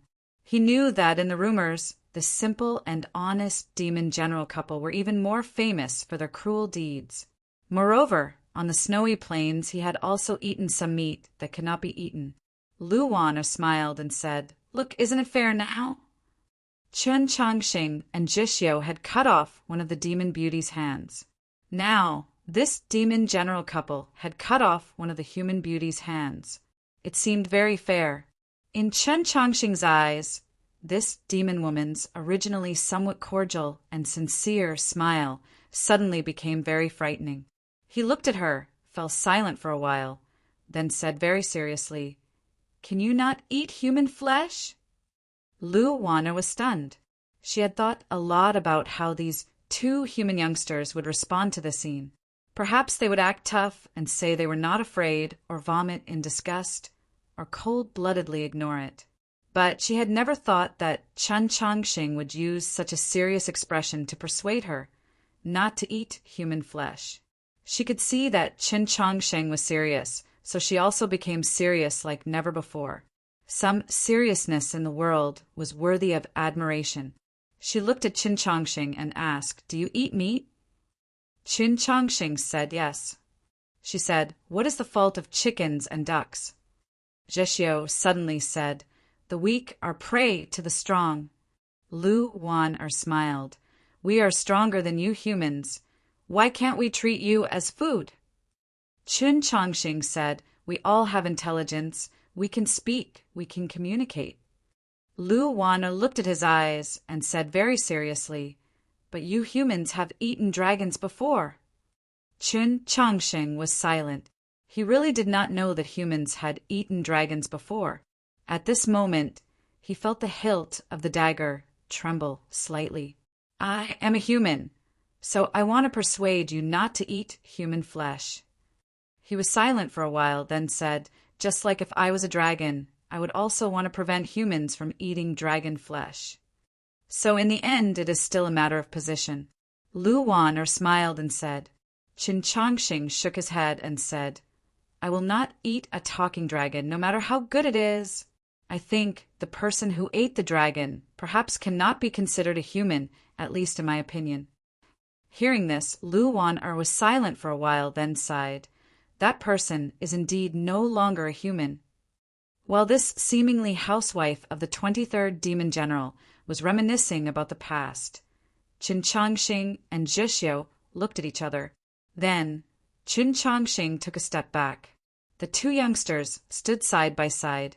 Then, Qin Chongsheng's right hand held the dagger and moved it behind his waist. An extremely thin black shadow appeared from between his thumb and forefinger. Chapter 3. Try to finish before 10:30. Chapter 263. This was the first time since Qin Chongsheng and the Black Dragon had gotten to know each other that the Black Dragon had agreed to help him without first negotiating the benefits. This was because that demon had made her recall some unpleasant memories, especially that large iron pot. Just looking at it made her feel annoyed. Moreover, the demon woman had mentioned that dragon-eating person, which made her feel even more annoyed. The Black Dragon left Qin Chongsheng's hand and transformed into a blur that the naked eye could not see. It rushed towards the center of the lake, and then, like a falling leaf, it noiselessly sank to the bottom of the lake. It easily followed the path that reversed the world and returned to the cold pool on the other side of the cliff. It broke through the water and rushed towards a certain garden. With her current level of strength, she had no way of influencing this battle. What Qin Chongsheng wanted her to do was to warn and find helpers. In Qin Chongsheng's view, if she could find those upper-level ethereal opening seniors from the various sects, it would be best. However, she did not think this way. She was very clear on which human cultivator was the strongest in this garden. The world of the Garden of Zhou was very vast, but her luck was not bad. It did not take long before she saw the white-clothed girl walking alone on the cliff. However, when she saw the bow and arrow on the girl's body, she felt a chill and fear for some reason. At this moment, Ting Xiaoming slightly raised his eyebrows and glanced into the distance. As the 24th Demon General, his cultivation was extremely high. Although the Black Dragon came and went like lightning and without a sound, he could still sense some movements. However, the Black Dragon's movements were just too fast, so fast that he could not see anything. Since Liang Xiao and Qi Jian are both people you want to kill, I understand, Qin Chongsheng said to Lu Waner. Previously, when he had shot the piercing cloud arrow, they had not responded at all. He had felt that it was rather strange. Now it seemed that the demon general couple had deliberately allowed him to call for help, so that they could draw Liang Xiao and Qi Jian over and capture them in one fell swoop. Lu Waner looked at him and smiled. If we can resolve all the problems in the shortest amount of time, then that's naturally for the best. Qin Chongsheng looked at the dying demon beauty, whose throat had been pierced by Zheshio. He still had some doubts that could not be resolved. I really don't understand where you get the confidence to fight 2 against 4, Zheshio expressionlessly said. If we were outside the Garden of Zhou, with the illustrious reputation of the 23rd and 24th demon generals, I would definitely have already fled. However, since you used some sort of method to forcefully suppress your strength to enter the Garden of Zhou, then you can only use this kind of cultivation to fight. The strongest of you is only at the upper level of ethereal opening. Lu Wana looked at him and calmly said, "Self-confidence is the foundation of an expert. But you know what? Chun Changsheng and I are the same. We are both people of few words." Zhixiu looked at her and suddenly said. Lu Wana raised her eyebrows and asked with interest, "I can't tell." Zhixiu said, "He said so many things to you, including me talking to you right now, for the same purpose as you, to buy time." Lu Wana's eyebrows rose even higher as she asked, "Why?" "You're right. Confidence is the foundation of an expert," Zhixiu said. Chun Changsheng is very confident. He is stronger than the Chun Changsheng you all imagine him to be. Coincidentally, I also think of myself this way. Right at this moment, a chilly and proud voice resounded in the forest. "Correct. I also think the same way." As the voice faded, two youths dressed in plain Blade Master robes walked out from the forest. The disciples of Mount Li had finally appeared. They had already made their preparations for battle and had come with sword intent. They looked at the demon general couple. Refreshing sword qi dazzled the eyes. In the distant forest, the faint silhouette of clothes could be seen. It should be Zhuang Huanyu who was about to arrive. At this moment, the situation had undergone a huge change. 5 geniuses amongst the human youths against 2 demon experts. No matter how one looked at it, they could fight, and their chances of victory were rather high. Just as Zhixiu had said before, no matter how tyrannical the strength of the demon general couple was outside the Garden of Zhou. In the Garden of Zhou, the strongest they could display was the strength of the upper level of ethereal opening. The question that Chan Changxing could not completely resolve was, why were they so confident? Lu Wana's expression was still gentle, completely unlike Liang Xiaoxiao and Qi Jian, who looked as if they were facing a great enemy. She looked at Qin Changxing and said, "Even if you want to fight, it seems like you should switch people first." She held the life and death of the female disciple from the hidden sects of the East in her hands. The life and death of that demon beauty rested on Zhixiu's fingertips. "You're the principal of the Orthodox Academy, even though you're so young that even I feel like the Pope is making trouble." Lu Wana looked at him and smiled. "But since you're a member of the Li Palace, you probably won't just watch as your own kind die. The Longevity Sect is an orthodox sect of profound sections. Although Mount Li likes to kill, they can't just watch as their own kind die. Wofu Zhixiu is a wolf cub. He can survive just by eating meat, but you can't." Hearing these words, Zhixiu glanced at Chun Changsheng. In the snowy plains, he was a wolf youth who would not give face to anyone. What Li Palace? What Mount Li? None of it had anything to do with him. As long as he lived, he could kill his enemies. However, after the trip to the capital, he had set his position very straight. In the Garden of Zhou, he was Chun Changsheng's bodyguard. Chun Changsheng glanced at Qi Jian, and Qi Jian glanced at Liang Xiaoxiao. "Change!" Chun Changsheng and Liang Xiaoxiao said in unison. Qi Jian nodded his head, indicating that it should be so. Zhixiu said nothing. Lu Wana lightly waved her sleeve and did something. In the basket that Teng Xiaoming was carrying, that beautiful woman who had her right arm cut off but still remained unconscious woke up. Upon suddenly waking up, the first thing she felt was pain. The woman's face instantly became incomparably pale, and 2 streams of tears flowed from her eyes. However, she clenched her teeth, and besides the very first snort, she actually did not make any other sound. Seeing this scene, even Zhixiu was somewhat moved, as if he felt pity and respect. Qi Jian used extreme speed to take off his outer garment, and with a shake of his arm he wrapped it around her.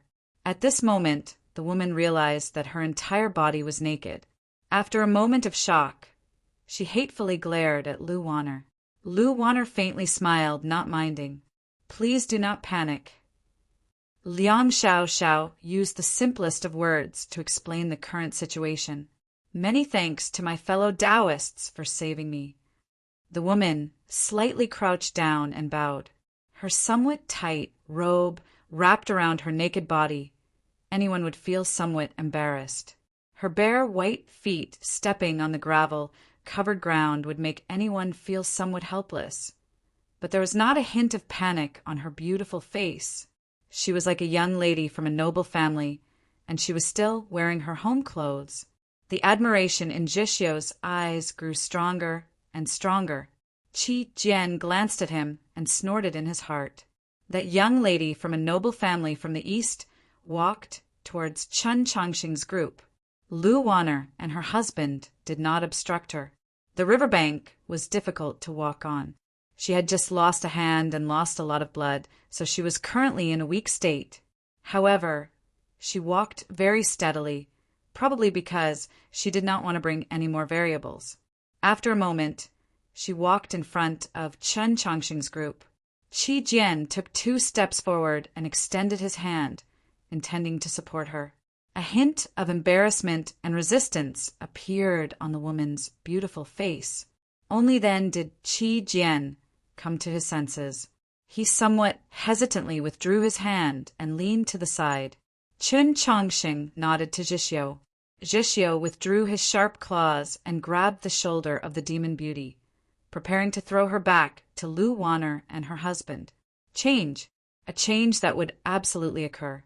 A change that everyone had been silently waiting for a very long time. Finally, it happened at this moment. The first change was with Zhixio. When he threw the demon beauty into the air, she, who seemed on her last breaths and could die at any moment, suddenly opened her eyes. Her 2 naked legs were like 2 swords suffused with cold light as they chopped at Zhixio's throat. The hole in her throat was still bleeding, and the stump of her wrist was still dripping blood. From the moment she had been captured, she had not said a single word. Everyone believed that she no longer had the strength to fight. No one could have imagined that she had only been waiting for the moment when Zhixio's fingers left her throat. The next change occurred in front of Qi Jian. The moment he hesitantly turned around, the embarrassment on the face of the female disciple from the east suddenly vanished, leaving behind only indifference. A cold sword edge tore through the robe, carrying with it a terrifying qi as it stabbed at Qi Jian's throat. This robe had originally been Qi Jian's. She had used Qi Jian's kindness and propriety. Since the change had begun, it naturally would not stop here. Qi Jian did not turn around. It seemed like he was completely unprepared. Just when he was about to die to the woman's sneak attack, a bright sword glow lit up. The Mount Li sword style. It was upright, but it was definitely not peaceful. It was brimming with a somber intent. Although Qi Jian was thin and small, his sword possessed an absolute aura. How could that strange sneak attack contend against the sword that he had been accumulating energy for so long, that he had no qualms about it? With a crisp sound, the Mount Li sword style in Qi Jian's hand sent the sword in the woman's hand flying. With a swish, it left a bloody mark on the left side of her neck. If not for the fact that the woman's movement technique was too strange, if not for the fact that Qi Jian's battle experience was not too plentiful, he would probably have cut off the woman's head with this strike. If even Qi Jian was prepared for a sneak attack, there was no need to mention Zhixio. By the time the demon beauty's legs had twisted like 2 swords, Zhixio's 2 hands were already waiting in midair. Like the edge of a knife stabbing into a rotten wooden board, there was a muffled squelch. Zhixio's 10 fingers had all pierced deeply into the demon beauty's ankles. Blood instantly spurted out. The demon beauty let out a wretched howl of anger. Zhixio's expression was indifferent. His fingers pulled out and his body suddenly blurred. His 2 hands pierced through the air, preparing to tear the woman to pieces. Just at this moment, Ting Xiaoming indifferently took off his shoulder pole and began to brandish the 2 ropes tied to the basket. Those 2 ropes seemed to come to life and separately tied around the 2 women. With a whooshing sound, the 2 women narrowly escaped from Qi Jian and Zheshio's attack range. The woman, pretending to be a disciple of a hidden Eastern sect, still had a stern and dignified expression, like a daughter of a noble family. However, half of her chest was soaked in blood, making her seem rather miserable. The demon beauty was even more miserable. From the time she had been combing her hair on the stone in the center of the lake until now, she had continuously received heavy injuries. She could no longer support herself and directly sat down on the ground. With a clang, Chen Chongqing's dagger returned to its sheath. Liang Xiaoxiao's dagger was also unsheathed and grasped in his hand. The previous sneak attack and counterattack had happened too quickly. Although they were prepared, they still did not have the time to unsheath their swords. It had to be said that Ting Xiaoming was indeed worthy of being the 24th Demon General. His insight, knowledge, experience, and strength were all a level higher than the humans present. The lakeside once again became quiet. The demon woman, sitting on the ground, constantly gasped for breath. She simply did not care that she was completely naked. She hatefully stared at Qin Chongqing and the others and said, "I refuse to accept this." The woman wearing Qi Jian's robes slightly raised her eyebrows. Her face also revealed a displeased expression. She asked, "It's fine if it's her idiot, but how did you see through me?" The demon beauty angrily said, "What do you mean, I'm an idiot?" The woman shook her head, seemingly unwilling to pay attention to her. She looked at Qi Jian and asked, "How did you know that I would attack you?" Qi Jian glanced at Zheshio and said, "I don't know. He told me." The woman looked at Zheshio and slightly raised her eyebrows. She said, "Then how did you know that I was Nank?" Hearing Nank's name, Zheshio's expression became much more serious. He looked at her in silence for a while, then confirmed once more. He shook his head and said, "You're not Nank. I said before, if you were Nank, there would be no need to do so many things. You could just walk out and kill us. There would be no need to be so long-winded and troublesome." The woman slightly creased her eyebrows and said, "Then how did you see through me? I don't have a demon horn and my blood is red." The demon beauty's recovery ability was extremely terrifying. After suffering such heavy injuries, she only sat for a while before standing up again. She said with a face full of anger, "That's right. It's fine that my blood is green. A few days ago, I got a new hairstyle and cut it a bit too much. I can't completely cover up my demon horn. It's fine that you guys saw through me, but what about this girl? Her blood is clearly red and she doesn't even have a horn. How could you see that she's one of us?" Chun Chongqing and the others also looked at Zheshio, not knowing just how he had seen through her.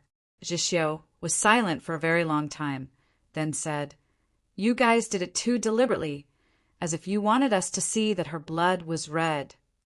He was talking about how the demon general couple had cut off the woman's hand without a second word. Lu Wanner glanced at the woman and smiled. "See, I said that your method was superfluous."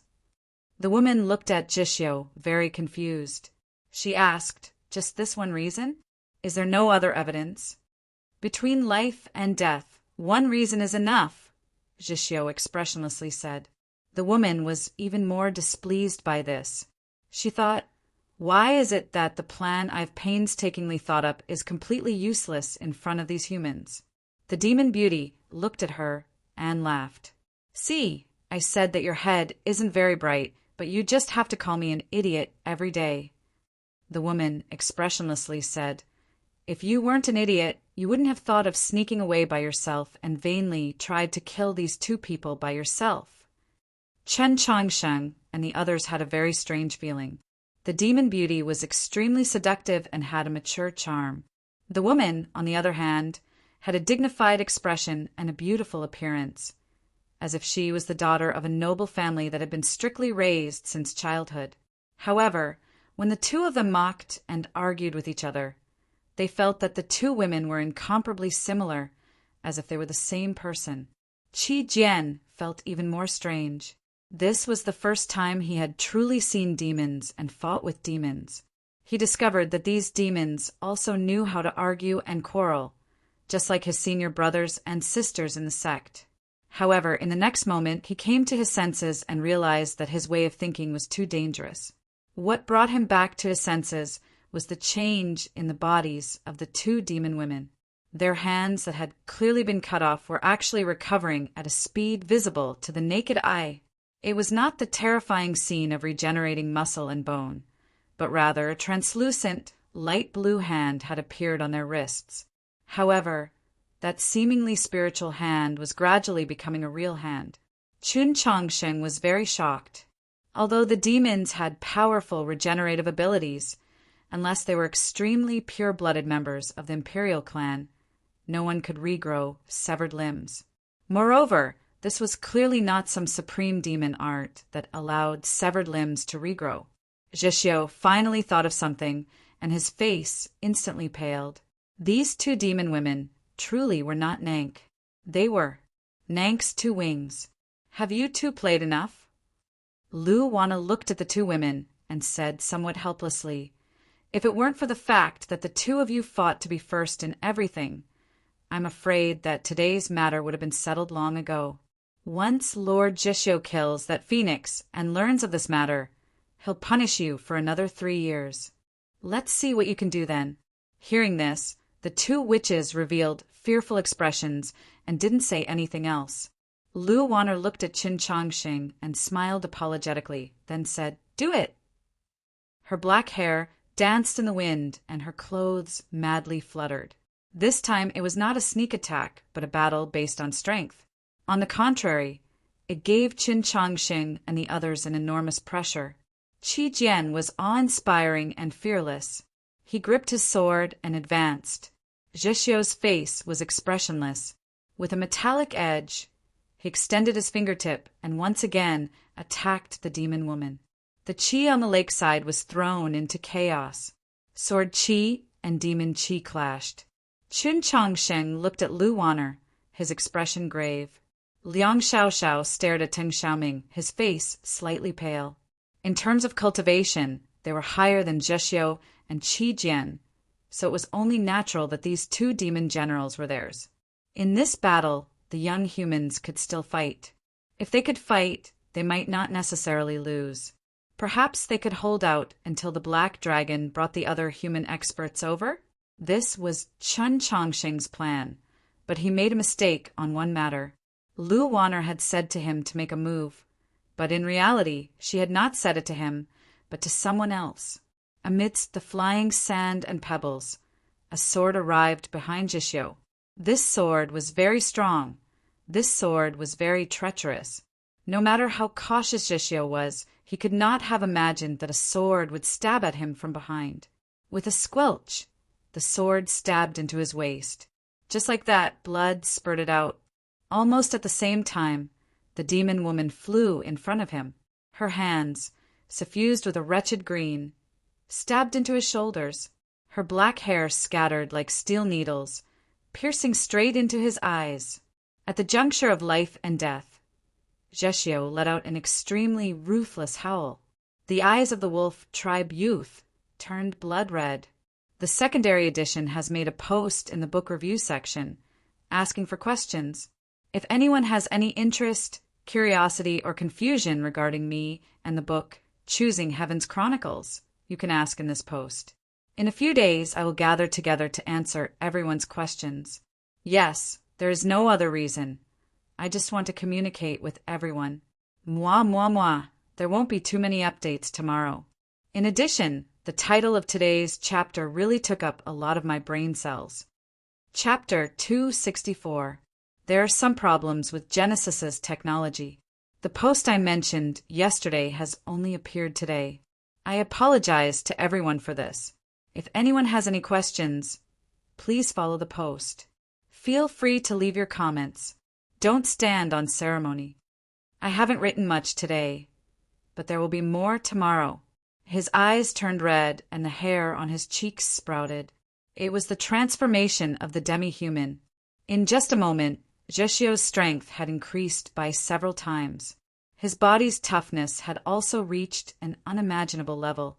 The demoness hands had torn his shoulder into a bloody mess, but she had no way of crushing his bones.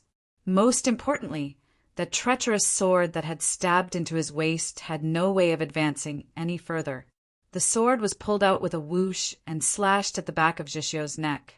With the chi attached to the sword, even if Zheshio had completely transformed, he would not be able to resist. Qi Jian saw this scene out of the corner of his eye and was incomparably shocked. However, his sword was currently entangled with that woman, so it was simply impossible for him to save her. His left hand gripped the sheath of his sword and swung it horizontally behind Zheshio. He used the extremely sharp Mount Li sword style to block that sword. However, the sword began to move like a spirit snake, as if it was extremely familiar with Qi Jian's sword style. It swept through the air and easily broke through Qi Jian's sword energy. The sword's second stab had never been aimed at Zheshio. Its target had always been Qi Jian. Another soft squelch resounded from the lakeshore. Qi Jian's abdomen had been pierced by that treacherous and extremely powerful sword, causing blood to spurt out. In a flash, the sword left Qi Jian's abdomen like a bolt of lightning and once again slanted forward, stabbing at Chen Chongqing. That person's first stab had heavily injured Zheshio, and the second had heavily injured Qi Jian. Noiselessly and unprepared, they had brought about extremely painful consequences. Could Chen Chongqing avoid them? Zheshio and Qi Jian had been stabbed one after the other. Chen Chongqing finally reacted. His feet began to move with the Yesher step, and he narrowly avoided the edge of the sword stabbing at him from the back. However, at this moment, the attacks of the demon general couple arrived. Teng Xiaoming expressionlessly picked up 2 poles and threw them at Chen Chongqing. Chen Chongqing had been forced forward by that treacherous sword and had no energy left to dodge. The 2 loads were like 2 small mountains smashing towards his head. Chen Chongqing's true essence surged forth and his short sword left its sheath, executing an extremely ingenious, blossoming 2 branches. In a seemingly impossible situation, he accurately stabbed at the 2 carrying poles. With a series of tearing sounds, the 2 poles shattered and turned into 2 clouds of dust. The carrying pole in Teng Xiaoming's hand smashed down towards his head.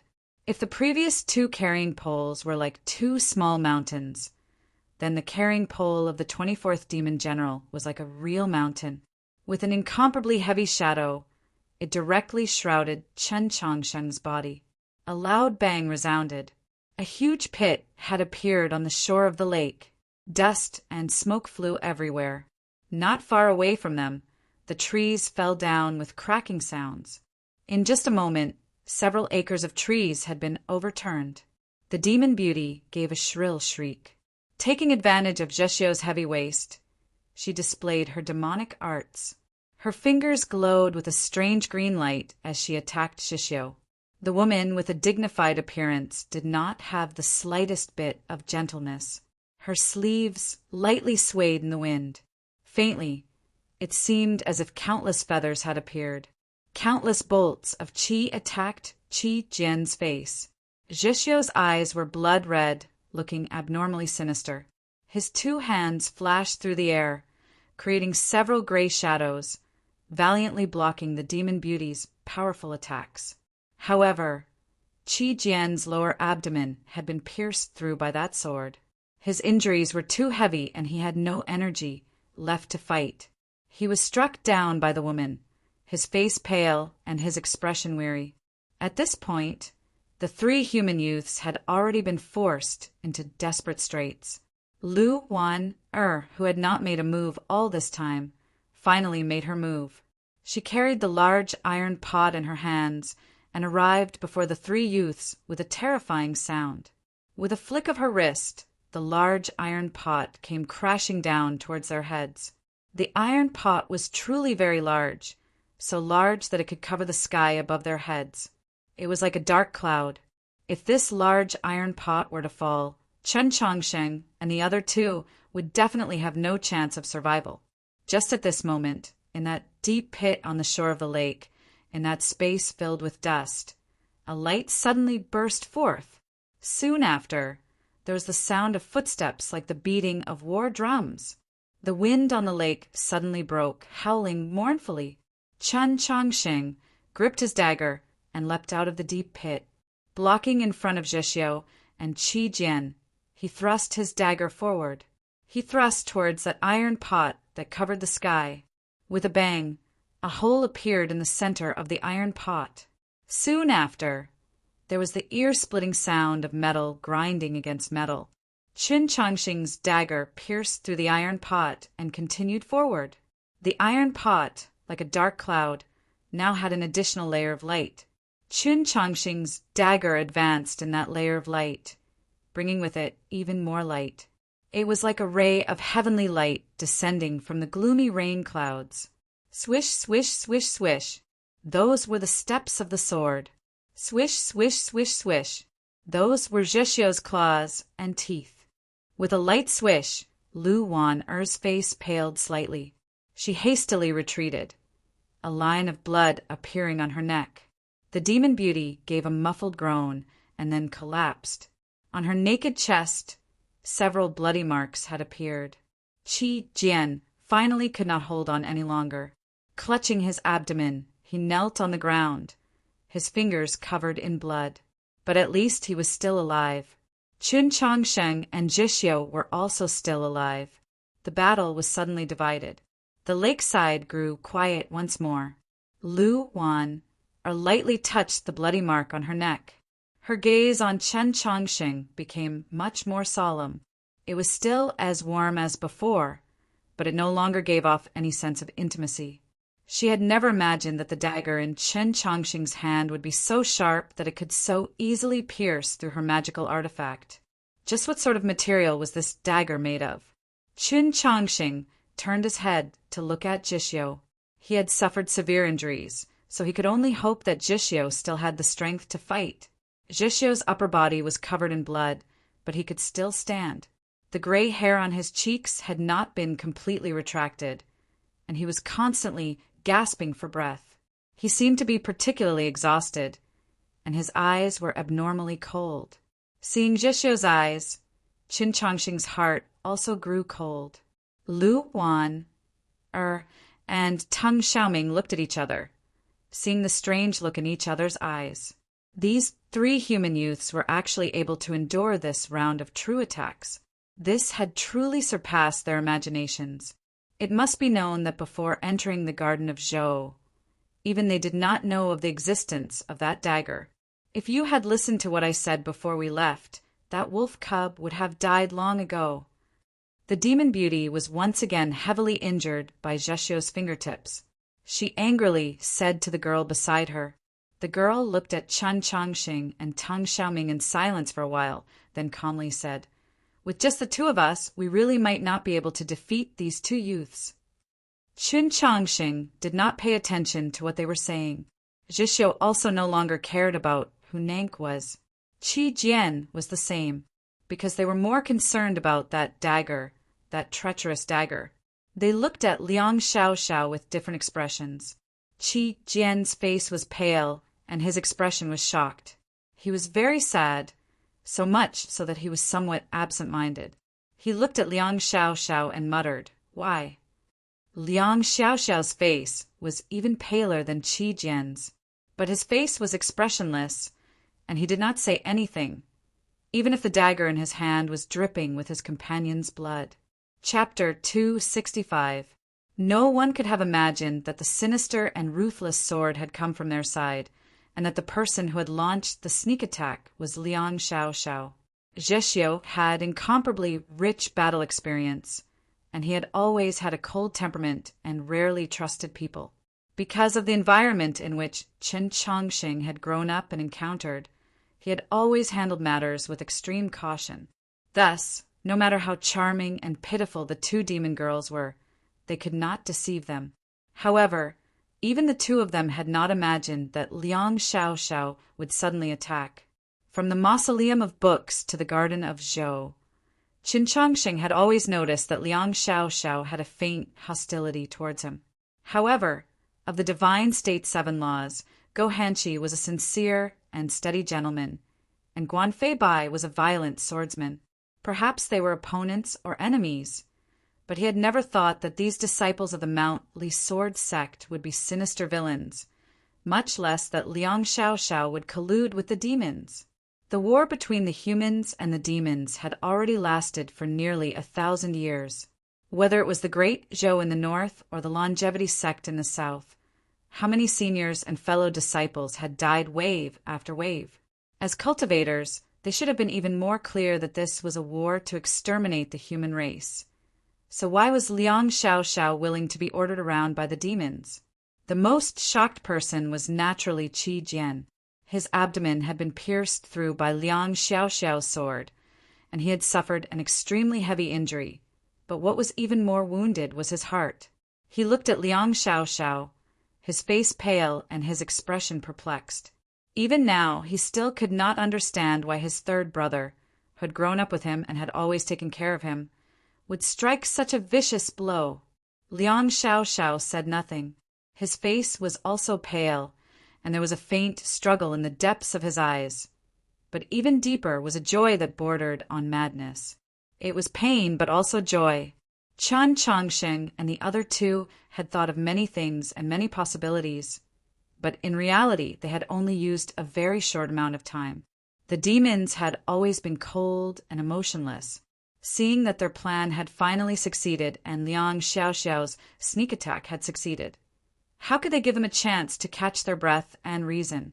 Ting Xiaoming expressionlessly lifted his shoulder pole and once again rushed in front of the three.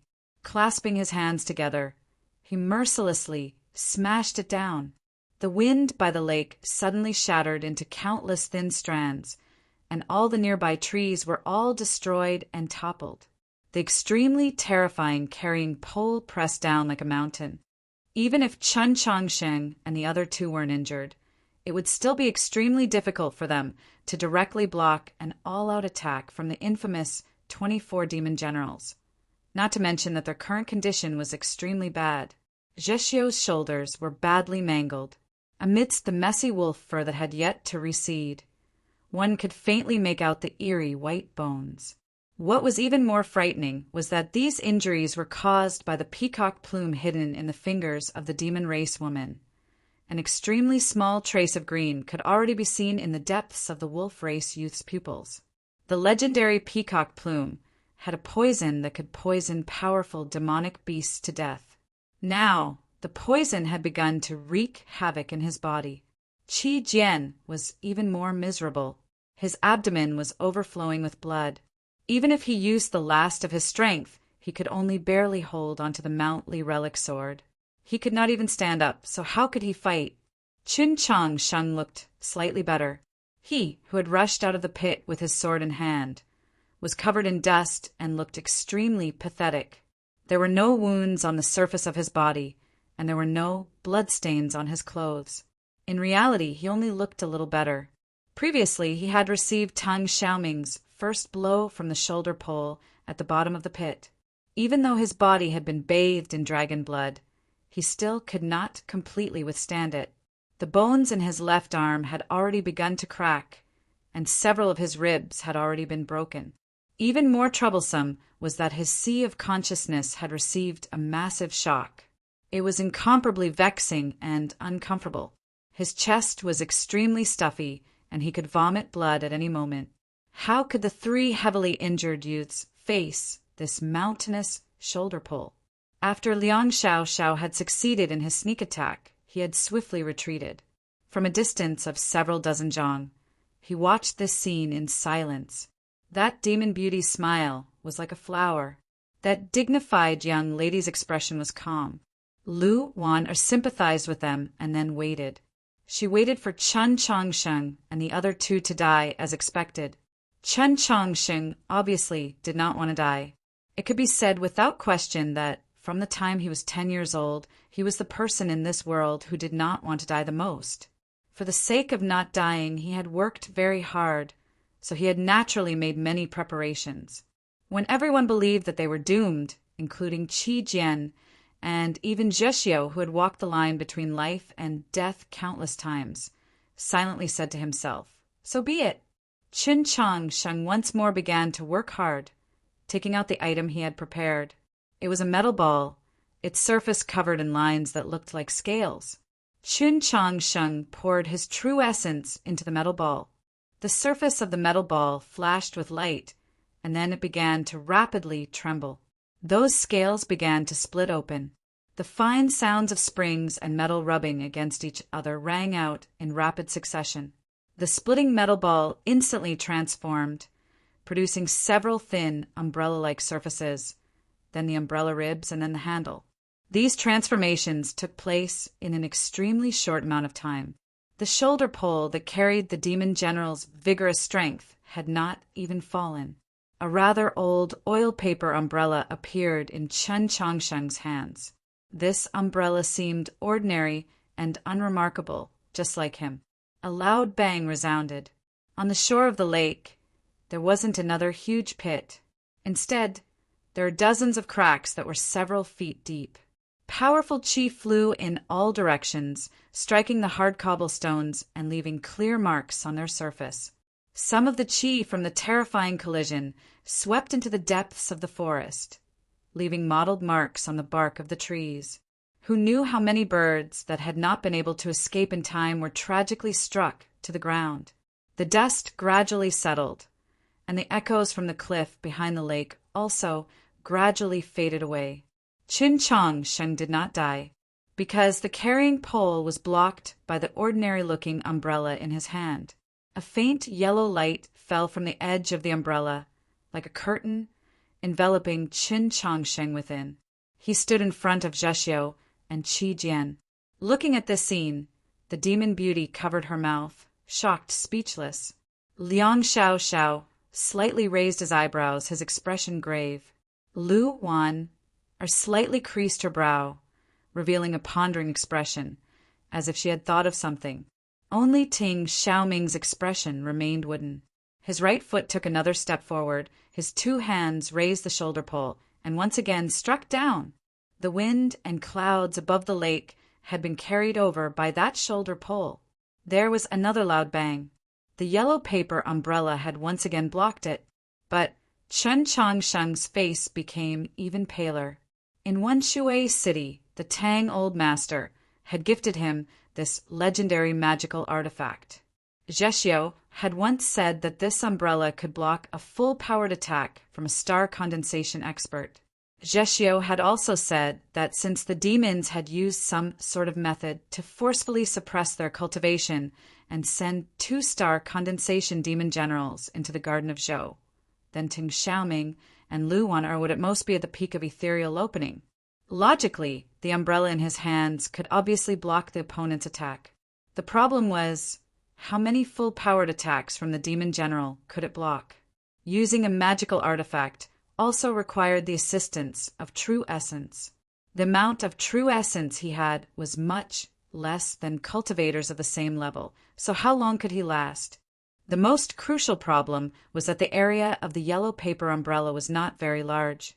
How could he protect Zheshio and Qi Jian when all these demon experts attacked together? There was no way. He had no way of protecting his companions. If he continued to hold on, it would still be difficult to resolve his predicament. Then he could only send his companions away. Just as the yellow paper umbrella blocked the shoulder pole, his right hand shot out like lightning and stuffed several pills into Zheshio's mouth. At the same time, he stuffed a small object into Zheshio's hand. These pills were antidotes that the priests of the Li Palace had refined according to his prescription. His medical skills had been inherited from Taoist Ji, and Taoist Ji was the strongest medical expert in the entire continent. From this, one could imagine the effects of these pills. Perhaps they could not cure the poison of the peacock plume, but they could at least help Zheshio suppress it for a while.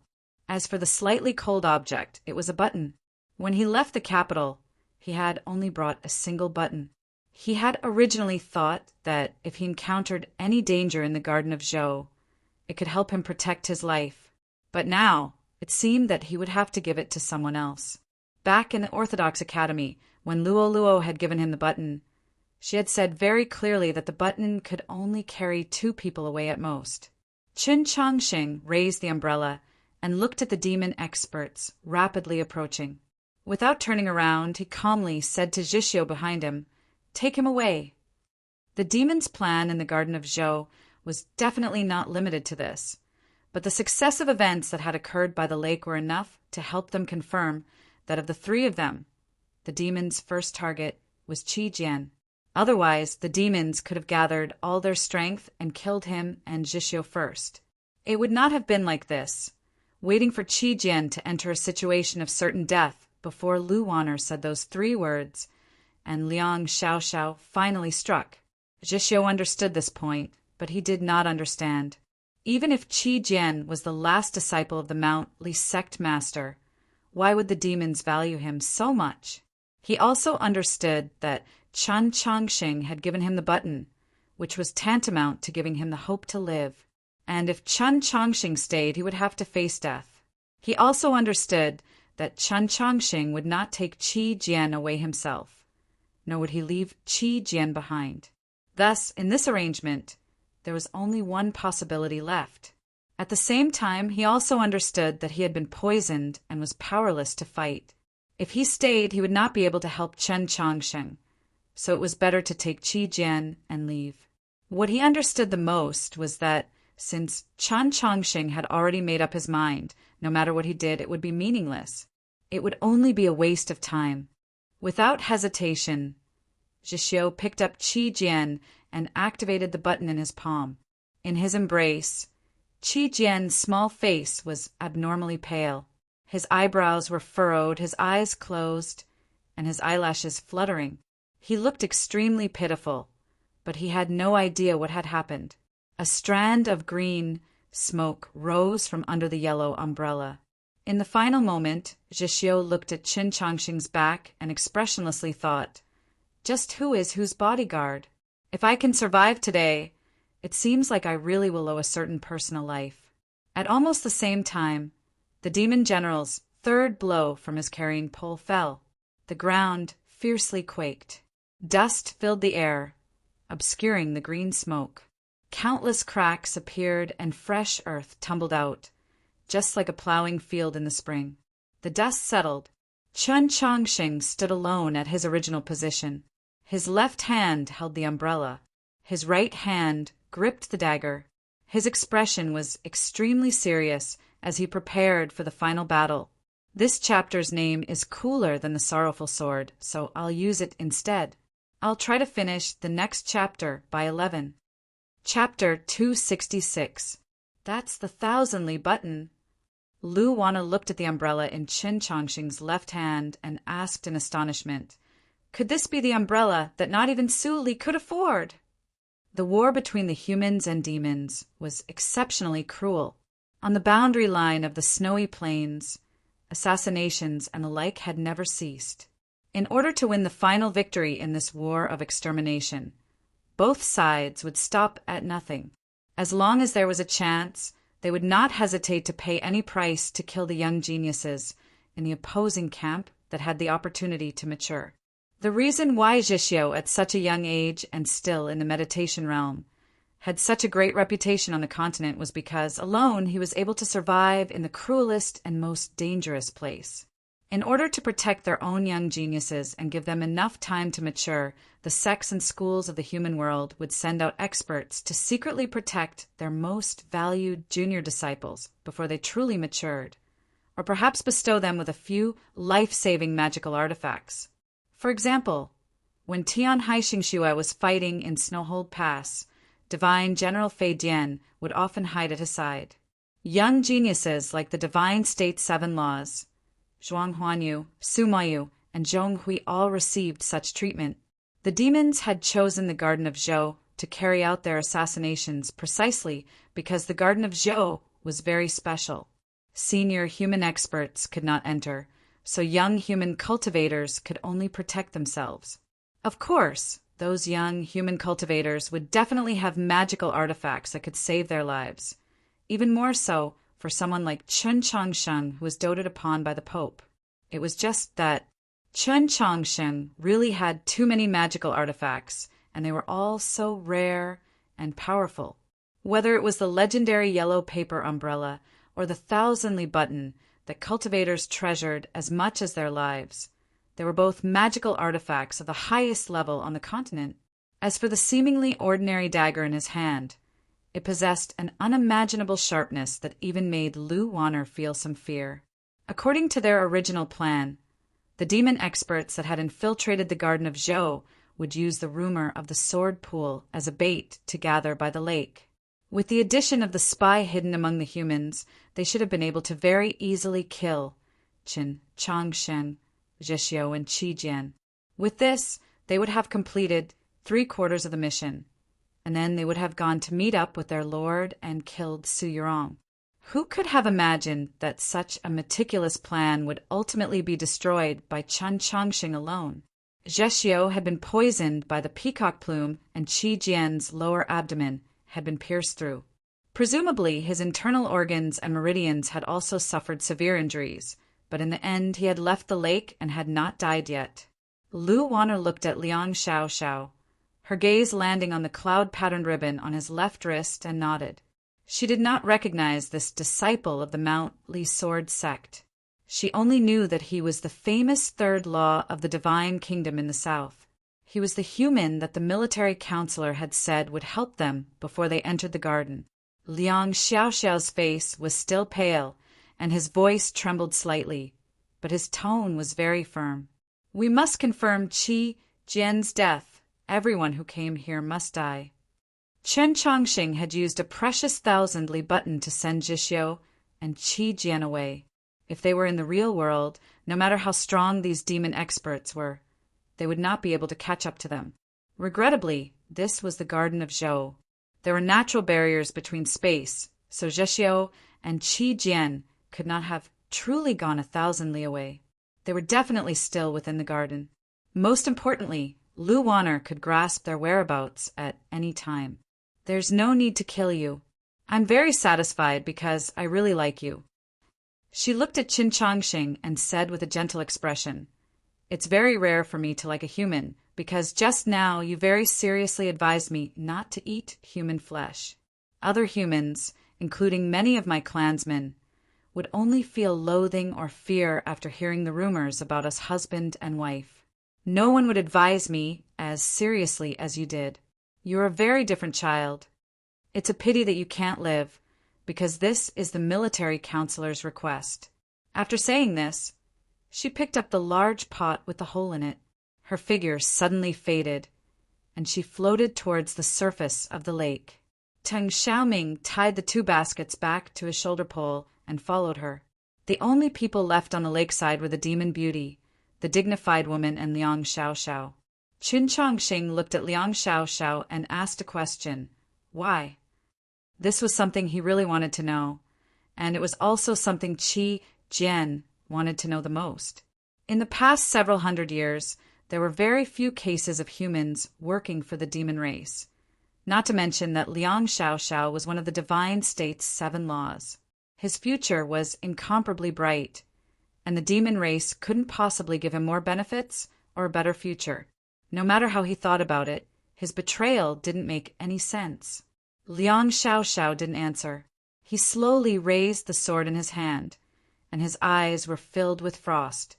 "Leaving the 3 of us behind, don't you think this is underestimating you? You have to know that I'm very curious as to what other treasures you have on you." The demon beauty looked at him and said with a charming voice, "That husband and wife chasing after Qi Jian and Zhexiu really did seem to be a form of contempt. But Qin Changxing didn't think this way.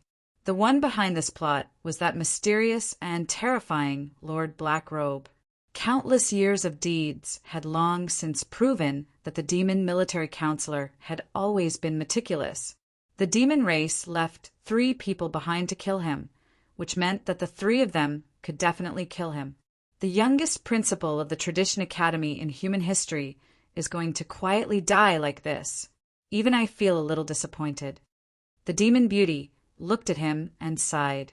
The dignified and beautiful woman's aura was the complete opposite of hers. But when they stood together, they were very similar, just like a pair of twins. Faintly, Chen Chongqing could even see a pair of wings condensed from clear light behind the two of them, just like the scene before when they regrown their severed hands.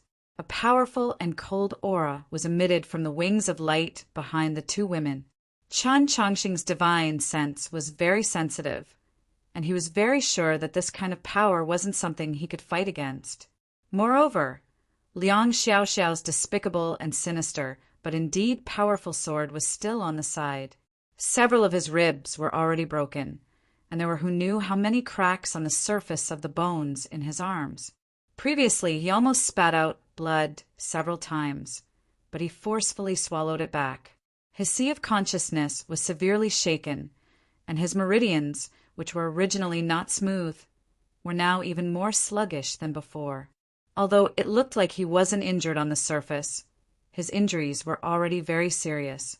It was obvious that his enemies were well aware of this. This was a battle without any suspense, even if he had a very powerful magic tool and a very sharp short sword. If the battle continued for a while longer, he wouldn't even be able to lift up the umbrella, and he wouldn't even be able to hold the hilt of the sword. What could he do? But Chen Chongqing didn't feel this way.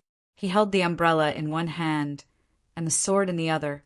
His expression was still serious and focused. Despair? No. As long as he persevered, there would definitely be hope. In the faraway forest, that figure seemed to be a little hesitant. If he could display his willpower and ability in this battle, perhaps he could help that person gain more courage. Also, he had been waiting for the good news of the black dragon's return. The white ceremonial robe lightly swayed in the mountain wind. The young girl silently walked forward on the mountain ridge. She was a little lonely, so she was tired, but her expression was still calm. Seeing the long bow on the young girl's back, the black dragon was alarmed. She clearly came to find her, but suddenly the black dragon didn't want to get close to her. The black dragon's gaze followed the white-clothed young girl's footsteps into the distance. She saw the mountain peak that extended into the depths of the plains. At this moment, the sun once again set in the west. The mysterious plains once again began to burn, and the mountain peak also became blood red. The strange feeling she had when she saw the mountain peak the day before once again appeared in the black dragon's divine sense. She wanted to go there and take a look. There seemed to be something there, calling out to her from afar, but she didn't dare to go there, because at this very moment, at the peak of Sunset Valley, amidst the endless multicolored light, sat a young girl of about 10 years of age and an old man playing the zither. The black dragon's vision was very good. She could even clearly see the childishness in the young girl's eyes. She was very clear that the fear and unease that had previously arisen in her heart half came from the longbow of the white-clothed young girl, and the other half came from the young girl's eyes. As the world's noblest and proudest black frost dragon, she felt extremely ashamed because of this fear and unease. If it was her true body, no matter if it was the white-clothed young girl, or the zither-playing old man, she could easily swallow them in one gulp. She didn't even need to drink water. But now she was only a strand of dragon soul attached to the jade Rui. She did not have the ability to participate in the battle between Chen Chongqing and those demon experts. As for now, in the battle that was about to begin, she couldn't even get close. The young girl dressed in white continued to silently traverse the mountains. The young girl with indifferent eyes and brows continued to wait on the other side of the mountain. No matter how long it took, they would eventually meet. Among the wild grass on the mountain, a crack suddenly appeared and spread down the mountain, as if a large rock was rolling down. What was rolling down the mountain was not a boulder, but Zhexiu and Qi Jian. The blades of grass were sharp and the rocks were hard, but they did not leave a single wound on Zhexiu's face. Qi Jian dejectedly and powerlessly leaned against his shoulder, his black hair in disarray and his small face pale. Zhexiu carried Qi Jian on his back and madly ran towards the setting sun. blood constantly dripping from his body. At this moment, they had already passed through the lake that reversed the heavens and earth and arrived at the world on the other side of the cliff. He did not know that the demon general couple was chasing after him, nor did he know that they could grasp his whereabouts at any time. However, his instinctive sense of danger made him abnormally vigilant. He seemed to be able to hear the footsteps coming from behind him, and could even hear the strange sound of the broken pot. He had to go even faster, but in the next moment he suddenly stopped. Qi Jian struggled to open his eyes. Looking at the perfectly straight path in front of him, he weakly asked, "What's wrong?" Zhixiu expressionlessly looked at the path in front of him and asked, "How do we go next?" Qi Jian weakly replied, "How should I know?" Because of a few things that had happened in the dueling phase of the grand examination, he had always loathed this wolf youth and did not want to have anything to do with him. Now he was being carried on his back, which already made him feel very wronged and sad. Who could have expected that this fellow would actually ask a heavily injured person like him how to go? It was truly useless. "I can't see, so from now on you'll be leading the way." Zhixiu's voice was very calm, devoid of any emotion. The sunset reflected off his eyes. They were not red, but a deep green. The poison of the peacock plume had finally taken effect. The sunset also reflected off the mountain path, making it even more serene and even longer. Brave boys and girls, see you tomorrow. Chapter 267. Because he had lost too much blood, Qi Jian was somewhat muddle-headed. Upon hearing Zhixiu's words, it took him a while to react. He instantly became much more clear-headed, his face even paler. With great difficulty, he turned his head to look at Zhixiu's profile.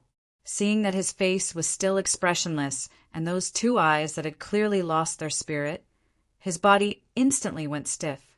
"You can't see," Qi Jian said in a trembling voice as he tried to get down from Zhixiu's body. Zhixiu had no intention of letting him get down.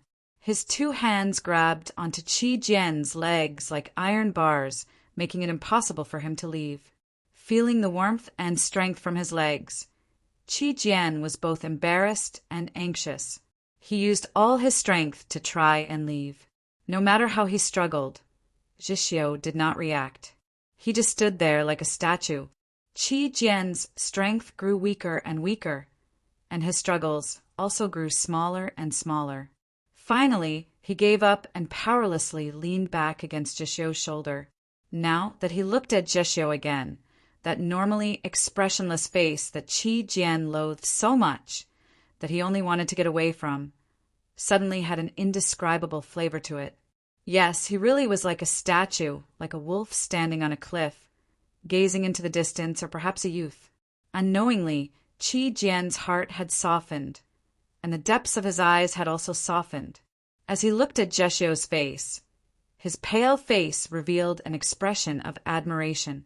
Yet, for some reason, he also felt particularly sad, especially when he looked at Zhixiu's eyes. Thus, he began to cry in great sorrow.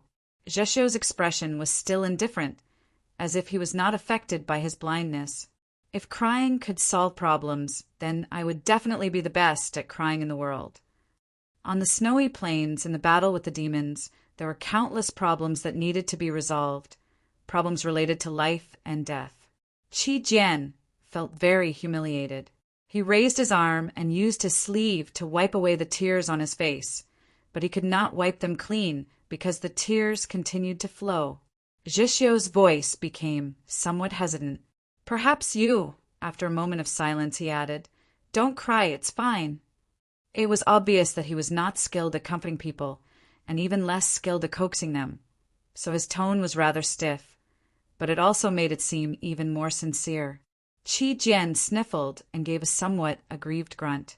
It was unknown who this grievance was directed at, but he whispered, "Then let's go."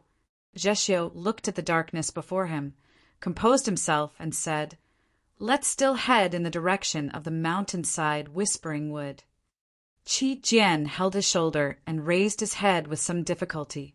He gazed at the perfectly straight mountain path in front of the two of them and said, "Go straight ahead. Turn right after 4,000 feet, I will tell you." Without the slightest hesitation, Jishio tightly held onto the crook of his leg and walked forward, unexpectedly not having the slightest doubt in his words.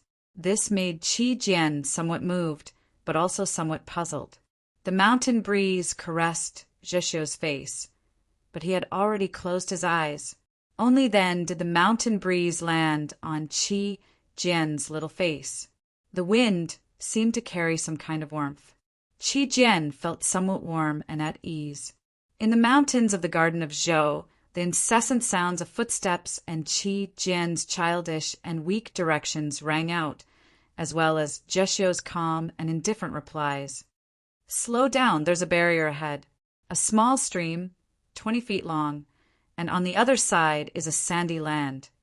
Are you okay? Faster. But no buts. Be careful, don't bump into the tree." According to Jishio's plan, they had to find the human cultivators in the Garden of Zhou as quickly as possible. But after running for several dozen li, they did not encounter a single person. Last night, the vast majority of the human cultivators had already gathered in those gardens according to Qin Changxing's, or the white-clothed girls' arrangements. Now that he thought about it, this was probably something that the legendary demon military advisor had calculated long ago. The Garden of Zhou was cut off from the outside world, so the human cultivators would inevitably have internal strife over magical artifacts or legacies. Even if someone succeeded in stopping the chaos, the human cultivators that entered the garden would definitely be concentrated in a few areas. As for people like Jeshio and the disciples of the Mount Li Sword sect, these must-kill targets of the demons. They would instead be more likely to act on their own. Jeshio and Qi Jian stopped at a certain cliff. They were still several dozen li away from the nearest gathering place of human cultivators, the mountainside Whispering Wood. On the slope behind them, they could already see two extremely long silhouettes illuminated by the setting sun. The demon general couple had already caught up, still carrying a pole and a large pot. It seemed like they were moving, but in reality, their speed was rather frightening. Qi Jian painfully coughed twice, his small face even paler. He reported southwest at the Guasian Star, about 6 li, no, 5 li to them. The shadows of the demon general couple on the distant slope were like the shadow of death. They had to think of a way to escape. "They've stopped." Qi Jian was somewhat shocked. Jeshio replied, "They're watching to see which way we'll go." Although he could not see anything, he had followed Chen Chongqing through the mountains and fields on the outskirts of the Garden of Zhou many times over the past 2 days, so he had memorized the geography. If they still followed their original plan and went to the mountainside Whispering Wood to rendezvous with the human cultivators, the demon general couple would only need to stick to the side and pass through the forest to stop them. Jishio fell silent for a few moments. After calculating the distance between them and their positions, he knew that it was impossible for them to reach the mountainside Whispering Wood. He faintly remembered that by the lake shore, he had heard someone say that the demons could grasp their position at any time. Even if they could not grasp their position, it now seemed that the couple truly deserved to be called demon generals. It was clearly 2 against 2, but they had actually used the art of war and formations. The pursuit and escape had already continued for a few moments, but they had not been able to take a single step closer to the mountainside Whispering Wood. On the contrary, they had been forced farther and farther away. Jishio carried Qi Jian on his back and felt the last of the afterglow fall on his face. After a moment of silence, he turned to the southwest. He could not see, but he wanted to see those demon generals that wanted to kill him. The distant slope was shrouded in the glow of the setting sun and was currently burning. Lu Wan, and Teng Xiaoming stood in the blazing meadow, also looking at them. They stared at each other from afar. "I'm going to start running," Jishio suddenly said, calm and firm. He could not see the road, but he wanted to run.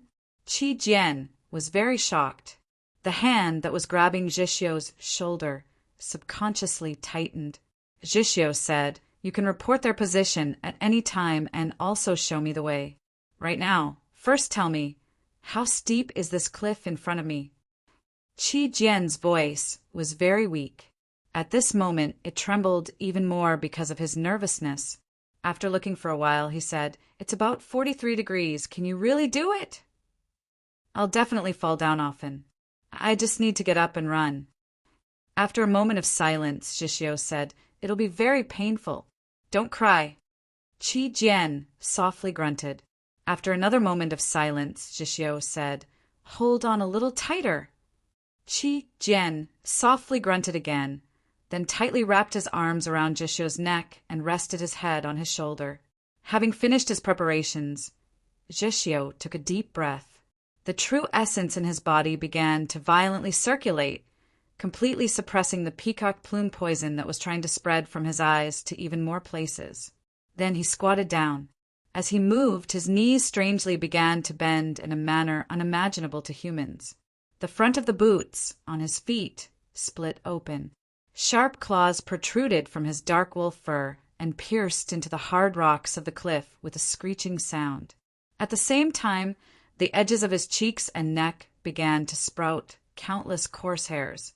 His eyes, because of his demonic transformation, had turned blood red, and when mixed with the green poison in the depths of his eyes, they became a very strange color.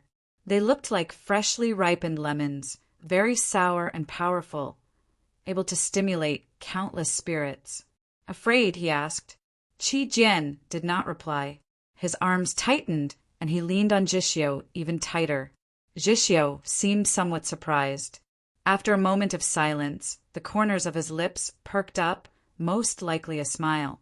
If Chen Chongqing saw this scene, he would definitely be extremely shocked, because he did not remember ever seeing Zhixio smile. Regretfully, Qi Jian's face was buried in Zhixio's neck, so he did not see. Zhixio said no more. Tightly holding onto Qi Jian's legs, he began to rush down the precipitous cliff. Sand and stone flew in all directions, bits of rock flying. Zhixio carried Qi Jian on his back as he madly ran through the mountains. Every time his feet fell, they would pierce deeply into the hard cliff. His grip on the ground was extremely effective. The poison of the peacock plume had damaged his eyes, but it had not affected his other abilities. After his demonic transformation, the wolf youth possessed an almost perfect balance and speed. As he ran, he could use his strength and instinctively adapt to the environment. His strength had reached an unimaginable level. In just a few moments, he had reached the bottom of the cliff with Qi Jian on his back. The demon general couple several li away had clearly not expected them to choose this method. Chapter 268. Ting Xiaoming and Lu Wanner stood on the outskirts of the plains, gazing at the distant horizon and the sun that hung on the ground. Lu Wanner said, "I heard that the sun in the plains never sets, so it's called the Plains of the Unsetting Sun. But what I don't understand is, if no one can come out of the plains alive, then who can see the sun that never sets?" Tang Xiaoming gave a simple and honest laugh, but did not say anything. He knew that his wife was not really asking him anything, but was just in a bad mood. "We actually let that wolf cub run into the plains with a person on his back. Even if he dies in there, what do we do? Don't tell me we have to keep waiting. How can we be sure that he's dead?" Lu Wanner glanced at Ting Xiaoming and thought to herself, with her husband's tyrannical cultivation, if it were outside the garden of Zhou, how could he have chased for so long without being able to catch up to a poisoned wolf youth? Of course, even earlier, Chen Chongqing and the others would definitely have been killed. For the sake of entering the garden of Zhou, the price they had paid as husband and wife was truly too heavy. Tang Xiaoming knew what his wife was thinking. He extended his hand and gently stroked her hair, comforting her. "I am willing." No one knew that the mission of the demons infiltrating the garden of Zhou this time was requested by the infamous demon general couple themselves. It was because they were tired of the endless war with the humans. They wanted to leave the army and return to their fields. However, they were very clear that the demon lord would definitely not agree to their request. In the entire demon domain, only the military advisor could help them achieve their wish. So they found the military advisor, and then the military advisor requested that they enter the garden of Zhou and complete this task. For this, they had forcefully lowered their cultivation, losing at least 200 years of their lifespan. However, if they could complete this task and return to their fields, then it was as Ting Xiaoming had said they were willing. They were powerful demon generals at the middle level of star condensation. Even though they had lowered their cultivation to ethereal opening, they still possessed battle prowess that ethereal opening cultivators could not compare to. As people who had once climbed to the peak, they could now stroll among the hills as they pleased. Logically speaking, besides Suyurong, they could easily kill all the human cultivators in the Garden of Zhou. It was just that they had not imagined that Nank's two maids would cause so much trouble for the sake of fighting for merit, and even more so that they had not imagined that the human youth called Chan Changsheng would have so many precious magical artifacts on him. Even the valiant strength and willpower that Zheshio had displayed had surpassed their expectations, allowing him to successfully run into the plains of the unsetting sun. Although entering the grassland would definitely lead to death, they would not be killed by them. This was the edge of the grassland. The red sun seemed like it would never set, but in fact, it only set a little slowly. As time passed, 2/3 of the sun's surface was swallowed up by the endless weeds, and the sky grew even darker. Lu Wanner said, "Let's wait and see how it goes. Let's eat first." Ting Xiaoming gave a very honest grunt and put down the heavy burden on his shoulders. He took out some firewood and bricks and began to build a fire. Lu Wanner took out this year's new rice and the clear spring water from Jade Spring Mountain. She began to wash the rice and cook, but when she saw the clear water gurgling out from the bottom of the pot, she remembered that this large pot had been pierced through by Chen Changxing's sword at the lakeside. Lu Wanner stared blankly, and a sliver of anger finally appeared on her warm and amiable face. Does that kid Chen Changxing not know that smashing the pot and destroying the kitchen is the heaviest grudge on the continent? Ting Xiaoming gave a simple and honest laugh. We want to kill him, so how could he care about such things? Lu Wanner snorted like a young girl and said unhappily, "In short, I'll remember this grudge.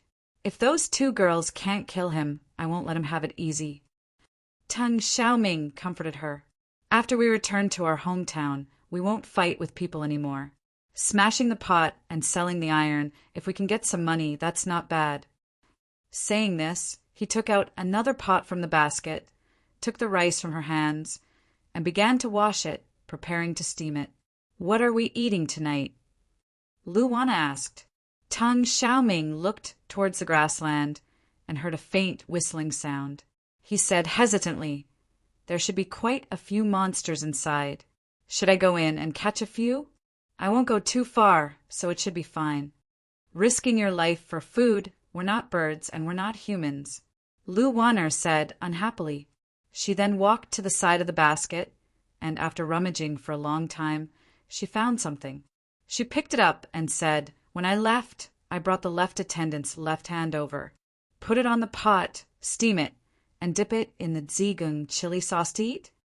Previously at the lakeside, in the name of fairness, she had cut off the hand of that dignified woman. That hand was currently held in her hand, and there were still some traces of blood at the stump. Ting Xiaoming took the severed hand and washed it with the spring water. He opened the pot lid, added a steamer, and found a porcelain plate and placed it inside. The two attendants are close to spiritual bodies, so the spiritual qi in this hand is too abundant. I'm afraid it won't be easy to digest. He thought for a moment and said, "Let's not use chili sauce. Later, add some apricot grass." He had always been the one to cook at home, and Lu Wanner was not very good at these things, so she naturally had no objections. The water in the pot had not yet boiled, and it was unknown whether the two youths in the grassland were dead or not.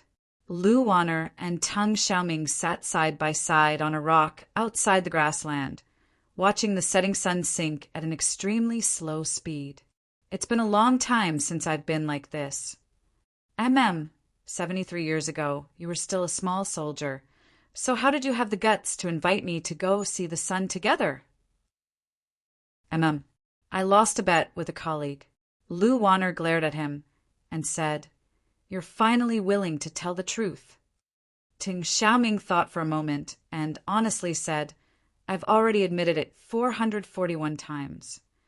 Lu Warner no longer paid attention to him and leaned on his shoulder. She gazed at the distant setting sun and said in satisfaction, It's really beautiful. Ting Xiaoming thought for a moment and decided that he should lie here. He said, Lu Warner revealed a yearning expression and said, After returning home, we can sit like this every day and watch the sun set. Ting Xiaoming thought for a moment and felt that he could not continue lying, or else it would be difficult in the future. He honestly said, I'll get tired of it. Lu Warner slightly raised her eyebrows and said, If you look at me for too long, you'll also get tired of it. Ting Xiaoming did not need to think and did not lie. He sincerely said, I won't. No matter how beautiful a person was, if one only looked at her beauty, then one would eventually get tired of looking at her. Chun Changsheng still did not have this kind of life experience, but he had a lot to say about things like looking at the sun, because he would never get tired of looking at it. Every day, when he woke up at 5 a.m, the sky was still not bright. After washing up, he would stand under the plum blossoms, next to the temple, by the lake, or on the great banyan tree, and watch the sun rise as usual. This was the happiest thing for him. At night, he basically slept and was very unfamiliar with the night, and because of that reason, he did not like the night. Whether it was a fine night or a cold night, he did not like any night. Whether it was a gentle walk or an angry walk, he did not want it. He was afraid of death because he did not want to die. He was not afraid of death because he had thought of dying countless times. Therefore, before dying, he could always release an unimaginable power. The Black Dragon had seen it before. The Divine Empress had seen it before. Go Hanshur had seen it before. Now, it was his enemy's turn to see that power. A sword wound had appeared on Liang Xiaoxiao's shoulder, dripping with blood. The bodies of those two powerful demon beauties were covered in sword wounds. Their faces had long since lost their smiles. Only solemnity and earnestness remained. Chun Changsheng's left hand held the umbrella, and his right hand held the sword. His face was pale, devoid of blood. His true essence had already been exhausted, but his expression was still serious. From the beginning until now, he had always been this serious. At this moment, he had to live even more seriously, to live for death to see. It's the end of the month. I very seriously ask everyone to cast their monthly and recommended votes for Heaven's Chosen Diary. Thank you, everyone.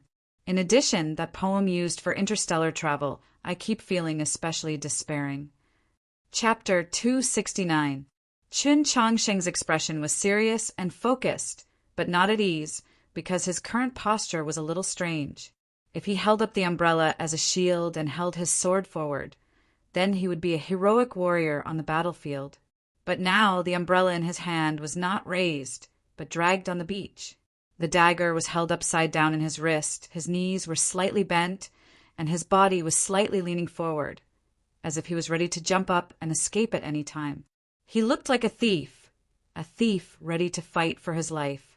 Because he was almost at his limit, he had no way to keep the yellow paper umbrella open for a long period of time when his physical strength was exhausted. He could only let it be dragged on the ground, and only raise it to block an attack when an attack came. The extremely sharp dagger was the same. The remaining true essence was not enough for him to use the extremely powerful flying sword technique. Even the more strenuous movements, such as slashing and stabbing, were very difficult. The dagger was held upside down in his wrist, so the sword technique he used naturally could not be grand. He could only work on the minute details. The two demon girls only realized that he was using the breaking ice sword of Holy Maiden Peak after encountering danger several times. They couldn't help but be shocked. This sword technique had always only been practiced by the female disciples of Holy Maiden Peak. So where did he learn it? No matter if it was the demon race beauty who was completely naked, or the dignified woman wearing the 7 jian sword gown, Their expressions were all very serious. They looked at Chen Changsheng with abnormally serious gazes. This human youngster was actually able to hold on for such a long time under these circumstances. It was hard for them to understand, and they even faintly admired him. But the battle would continue, and victory would forever belong to the divine race. Behind them were two wings of light that were about a zhang in diameter. In the next moment, the speed of the wings of light suddenly increased. With a whoosh, they disappeared from their original position, and in the next moment, they appeared behind Chen Changsheng. Their hands glowed with a strange and frightening green light, and they stabbed towards his face. Such a frightening speed, almost like lightning, as strange as smoke, had already completely surpassed the imagination of most people. How could Chen Changsheng hold on for such a long time? How did he respond? In the instant that the two wings of light appeared behind him, he moved. True essence surged through his broken veins. His footsteps seemed natural, but were actually abnormally precise. He stepped forward to the left, and his figure suddenly blurred, appearing several zhang away. The two wings of light once again moved swiftly, bringing the two women behind Chen Changsheng, blocking him from the lake. Chen Changsheng raised his umbrella to block. Only a tearing sound could be heard. In an extremely short period of time, it was unknown how many moves the two had exchanged, but they once again separated. Numerous sword marks appeared on the bodies of the two women once again, before gradually fading away, just like the cracks on the wings of light behind them that had been cut by Chen Changsheng. The demon beauty stared at Chen Changsheng and said with a pale face, "It really is discerning steps." Previously, they were already shocked by Chen Changsheng's strange movement technique. After a few tests, they finally confirmed it. They were Nank's maids as well as Nank's two wings. Moreover, their bodies were not ordinary, so they possessed an extremely terrifying talent for speed. Just based on their short-distance jumping speed or sprinting ability, they could truly be described as lightning. Let alone ethereal opening cultivators, even true star condensation experts would not be able to keep up with their speed. After Chen Changsheng's body had been bathed in the true blood of the Black Dragon, his strength and speed could both be said to have reached the peak of ethereal opening. However, he still could not be faster than them, but he knew the discerning steps. Yes, although his discerning steps was not complete, it was a simplified version that he had made himself. It was enough to help him avoid the opponent's lightning-fast attacks at the most dangerous moment. This was the most important reason why he was able to live until now. Liang Xiao gripped his sword and stood in the forest. Seeing this scene and hearing the demon woman's voice, his expression changed slightly. As for the two women that had competed with Chen Changsheng in speed and reaction time, their expressions became even more serious. The reason why the demon race's arrangements in the Garden of Zhou had not been completely successful was because Chen Changsheng had surpassed their imaginations. Whether it was the many powerful magical artifacts on his body, his movement techniques and sword style, or his willpower that was as tenacious as stone, the true reason why they were nervous was because of Chen Changsheng's circumstances. Whether it was that sharp sword, that extremely sturdy umbrella, that extremely rare thousandly button, or the discerning steps that he grasped, the military advisor definitely knew all of these things. But why did the military advisor not give any warning before entering the Garden of Zhou? The military advisor did not even mention it, let alone the fact that it was Chen Changsheng's secret. Even the military advisor did not know. The military advisor was omniscient, and this was the firmest belief of all the demons. Then just what did the military advisor want to do? Could it be that this conspiracy that occurred in the Garden of Zhou had even more content that they did not know? Could it be related to their master? They could not understand this matter, so they were uneasy. In reality, let alone them, even their master, even the mighty demon lord, could not understand the true thoughts of that mysterious black-robed person. They suddenly felt that the wind blowing from the surface of the lake was rather cold, and only then did they notice that the sun was about to set. But they did not receive any new orders from the military advisor, so they had to completely extinguish the 4 lights in their sea of life and kill all 4 people. Chun Chong Sheng suddenly rushed towards the forest by the lake. Liang Xiaoxiao's expression was grave. He held his sword horizontally across his chest, and without the slightest hesitation, he used the most powerful sword technique of the Mount Li sword sect. Previously, he and Chun Chong Sheng had clashed several times. No matter how powerful his sword style was, or how awe-inspiring his sword energy was, he could not stab Chun Chong Sheng when he used the discerning steps. Occasionally, Chun Chong Sheng would be entangled by 2 of Nank's maids with lightning-like speed. He would wait for an opportunity to strike, but it would be easily broken by Chun Chong Sheng's sword technique. Liang Xiaoxiao could not do anything to Chun Chong Sheng. He felt that no matter how he changed his moves, it would always be predicted by this youth. Moreover, Chun Chong Sheng would always use the most suitable sword technique to break them. This feeling was extremely uncomfortable and extremely terrible. This time was no exception. The dagger on Chun Chong Sheng's arm, within the wind of swords, easily found the final destination of Liang Xiaoxiao's sword energy. With a crisp sound, he used the simplest and most effective method to block it. Then, a flash of sword light lit up in the forest by the lake. Liang Xiaoxiao was forced to quickly retreat, and only then was he able to avoid it. The fundamental method of the Mount Li sword style was currently within the Orthodox Academy. No matter how good Liang Xiaoxiao's orthodox Mount Li sword style was, no matter how skilled and powerful it was, how could it do anything to Chun Chong Sheng? He had many magical artifacts, many fortuitous encounters, but what he had the most was still knowledge. Reading through the Taoist canon was one thing, and the majority of the books related to cultivation in the Orthodox Academy's library had, in the short span of a year, become nourishment for his sea of consciousness. Countless sword manuals had entered his heart, other than Go Han Shi and Guanfei Bai, among the cultivators of the younger generation, who dared to say that they knew more sword styles than him. If he were to face other demon experts in the Garden of Zhou, even if it was 1 against 3, Chun Chong Sheng would have all sorts of treasures and techniques to protect himself. Perhaps he really would be able to kill his way out, and perhaps even obtain victory.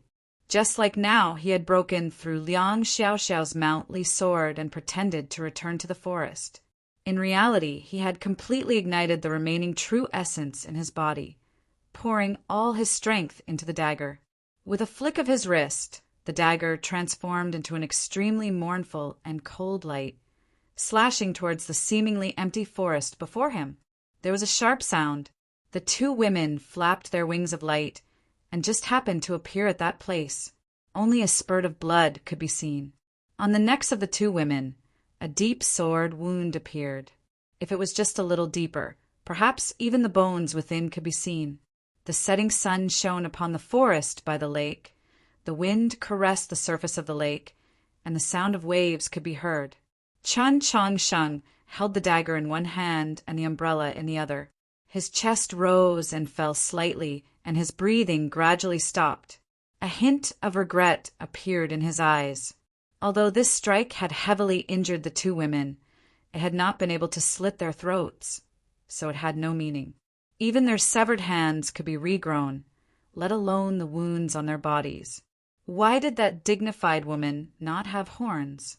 Why was her blood red?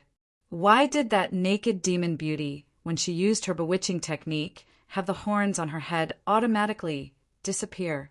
Everything was because they were not humans, nor were they demons.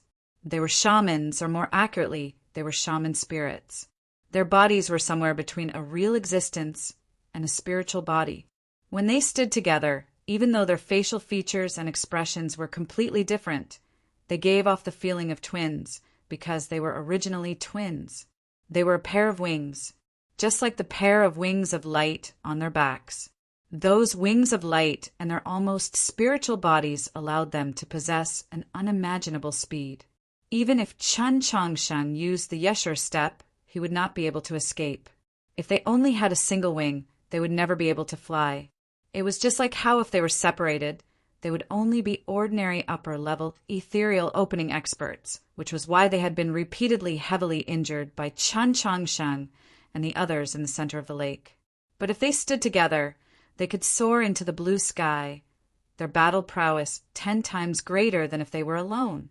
The reason why the strongest demon general couple, Lu Wanner and Ting Xiaoming, had left to pursue Zhixiu and Qi Jian was not only because Qi Jian was their primary target, but also because this couple had seen very clearly that Qin Changsheng, because of problems with his true essence or cultivation method, was not strong enough to instantly kill Zhixiu and Qi Jian. No matter what, he would still die. The pair of wings formed from clear light gently swayed behind the two women. It was a very beautiful sight.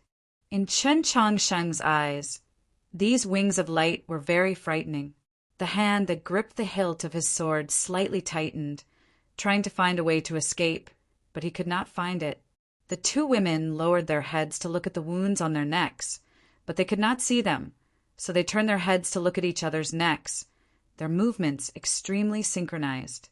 Demonic green blood and bright red blood flowed incessantly from those two sword wounds. They could clearly feel the pain and the shadow of death from before. They were truly enraged, but their expressions became even more calm and solemn. The pair of wings of light suddenly began to rapidly vibrate. A gale stirred up by the lake. In the twilight, a gorgeous stream of light appeared. I'm a little hungry. I'm going to cook a bowl of noodles first. The next chapter might be a little late. I'll do my best to come out before 11:30, so as to not disturb everyone's sleep. Chapter 270. The final moment had arrived. There was no longer any meaning in hiding.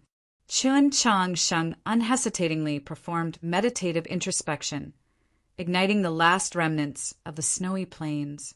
But for some reason, he did not use his spiritual sense to touch the lake water outside of his ethereal palace. The snowy plains instantly burned fiercely, endlessly replenishing his true essence. Yesher step. His figure suddenly disappeared from the forest, suddenly appearing far away, then disappeared again, reappearing again, appearing and disappearing like a ghost or smoke. But that streak of light was too fast, no matter where he appeared. He would meet that streak of light in the next moment. The sound of the sword piercing through the air constantly resounded.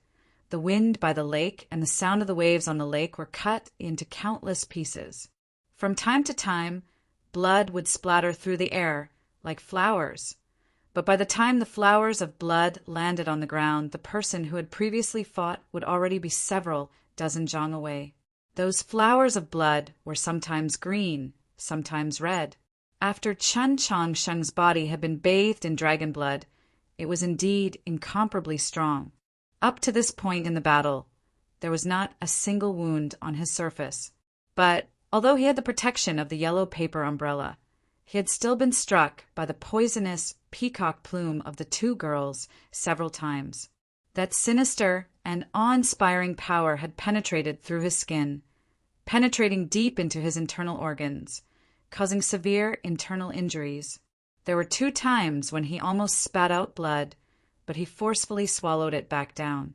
But this time he had tried to take a risk. His true essence was all in the sword, causing a hole to appear in the yellow paper umbrella's defense. After receiving a heavy blow, he could no longer completely endure it. A thin stream of blood flowed down from the corner of his mouth. He no longer had the strength to hold the umbrella. The yellow paper umbrella had lost its purpose. He did not want to leave such a precious magical artifact to his enemies. With a thought, he heard a series of sounds of metal clashing and scraping. The yellow paper umbrella instantly closed, turning back into the metal ball with scales, then disappeared from his palm. He no longer flipped his wrist to hold the sword. He just casually carried it, looking like a youth carrying a bottle of wine home to drink with his adults. The sun was getting lower and lower. The temperature was also getting lower and lower. The afterglow of the setting sun in the distant plains brought the last bit of warmth to the lake, brought the last bit of wind, brushing against his face. He took out a handkerchief from his sleeve, carefully wiping the stream of blood from the corner of his mouth. Then put it away. The handkerchief had disappeared to who knows where. In this short period of time, the wind still made intimate contact with that blood, bringing with it a bit of smell. It wasn't the smell of blood, but something else.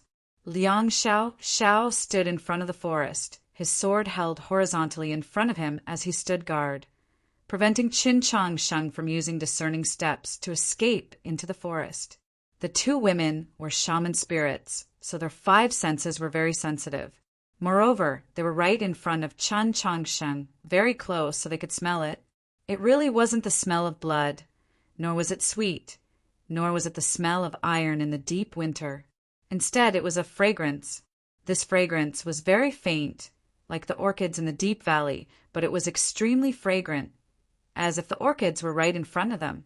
That fragrance was released by some sort of crystal-clear fruit in the process of slowly ripening.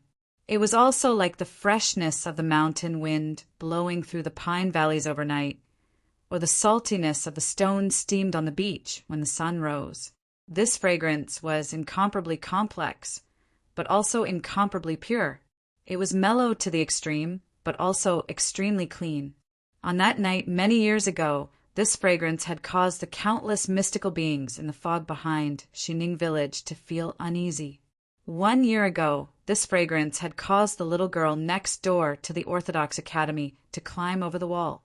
Other than the night when he fixed his fated star, this fragrance hadn't appeared on Qin Changsheng's body for a very long time, even when he was bleeding in the grand examination, or when he was badly mutilated in the underground space. However, after that night when he was viewing the monoliths in the mausoleum of books, this fragrance reappeared. It was in his blood. The closer one was to nature, the clearer one's spirit, the more they could smell this fragrance, and the more they couldn't refuse it, the more they wanted to get closer. Even Luo Luo, who possessed the bloodline talent of the White Emperor family, had such a performance. How could these two women, who were spiritual bodies, resist it? In just an instant, they were intoxicated, infatuated, as if they had returned to the sea of flowers when they were born. The speed at which the wings of light behind them flapped gradually slowed, becoming incomparably soft. There wasn't the slightest bit of strength left. It was more like they were fanning. Qin Changsheng didn't understand what had happened, but he knew that this was his last chance to escape. Liang Xiao couldn't smell that fragrance, so he was very clear-headed and always on guard, quickly noticing the abnormality at the lakeside. His expression suddenly became stern. His cold sword left his hand, the most dignified and most offensive of Mount Li's sword styles, the 3 forms of Iron Cliff, was consecutively used, forming an insurmountable barrier between Qin Changsheng and the lake. He hoped to borrow this obstruction to wait for the two women to return to normal. He was very sure that no matter how much Qin Changsheng understood Mount Li's sword styles, no matter how unpredictable discerning steps were, there was no way he could pass through the 3 forms of Iron Cliff in such a short amount of time. But Qin Changsheng didn't use discerning steps. The wind of the swords on the lakeside grew, the sword's momentum rose. Hanging sunset of the 3 forms of Wen Shui, he reversed the sword move. Using the sword as man as sword, he directly threw himself from the lakeside into the air. At this time, the red glow of the setting sun hung in the western sky.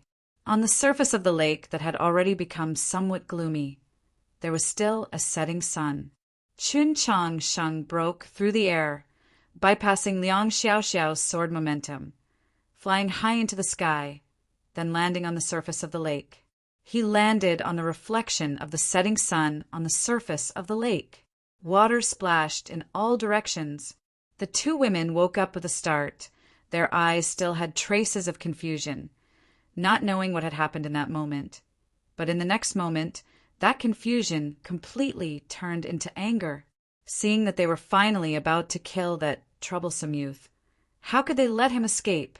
The wings of light began to rapidly vibrate. The lakeside resounded with an ear-aching buzzing sound. A stream of light shot straight into the center of the lake. then suddenly turned in the air, shooting into the lake. The sky had already darkened. The reflection of the setting sun on the surface of the lake had no way of illuminating a large area. The lake water that had been clear and transparent during the day had now become somewhat gloomy, especially the depths of the lake, which were even more gloomy, making it extremely difficult to see, as if it was ink. Only because of this, the distant smear of light was even more striking. Chun Chang Sheng moved his 2 legs, desperately swimming towards that smear of light. He remembered very clearly that this was the passage that he and Jishio had used to come here. But before he had even swum a dozen or so zhang, a massive pressure came from the lake behind him. He didn't need to turn his head to know that those 2 women were chasing after him. The wings of light rapidly vibrated in the depths of the lake, like 2 oars that would never tire, propelling the bodies of those 2 women, breaking through a clear line of water, shooting towards him. The lake water was stirred into a great mess, as if it was boiling. Chun Changxing knew that he didn't have enough time to swim to that patch of light, so he turned around in the water, his dagger once again grasped in his hand, his 2 legs quickly moving, maintaining a reverse swimming posture, simultaneously preparing for the arrival of his opponents. A faint light spread in the lake. One of the 2 girls was completely naked, and the other was wrapped tightly in a sword gown. They looked like 2 white fish, and the light wings behind them illuminated the surrounding space. They were suffused with a faint blue light and were extremely beautiful. Even at this moment, he couldn't help but sigh in admiration. That line of water continued to extend forward, quickly arriving in front of him. Chun Chang Sheng gripped his dagger and thrust forward. Unexpectedly, the dignified woman was truly enraged, not dodging or avoiding, allowing him to stab the dagger into her towering chest. At the same time, her 2 hands were like a lock, grabbing onto his hand. Almost at the same time, the other woman also wrapped around him, truly wrapped around him, her 2 hands hugging onto his left arm, her 2 firm legs wrapping around his waist. Those 2 wings of light slowly closed like a shell. Chun Changsheng was sealed within the wings of light, tightly pressed against those 2 women. If it wasn't a life and death struggle, then snuggling would be a better way to describe this scene. Close at hand, they looked at each other's faces, their slightly deformed brows in the lake water. The dignified woman had an indifferent expression. The charming woman revealed a teasing and apologetic look in her eyes. The depths of the lake grew darker and darker, the bottom of the lake even more so, like an abyss, like the night that he was most unfamiliar with, the night that he least wanted to enter. Only that pair of wings of light continued to emit light. In the icy lake water, descending towards the deathly night, Chun Changsheng's vision became somewhat blurry. He knew that he had no choice but to take the risk to do that matter. Otherwise, when his consciousness also became blurry, it would be too late for regret. He was now somewhat regretful. He shouldn't have let the black dragon leave. Although it couldn't help him in battle, it definitely had other methods in this lake. Just at this moment, he suddenly felt a sword intent. This sword intent was very faint but very fresh. He remembered that before he came here, when he was standing beside the pool, he had also sensed a sword intent. Was it this sword intent? The 3 layers of iron cliff sword intents by the lake gradually dissipated. Looking at the lake's surface that had already calmed down, Liang Xiaoxiao was silent for a very long time. From entering the Mount Li sword sect until now, his life had undoubtedly been extremely successful. But the moment of his greatest success in his mind should have been not too long ago, the moment when his sword pierced through Qi Jian's abdomen. Of course, that was also his most painful moment. When was his greatest failure?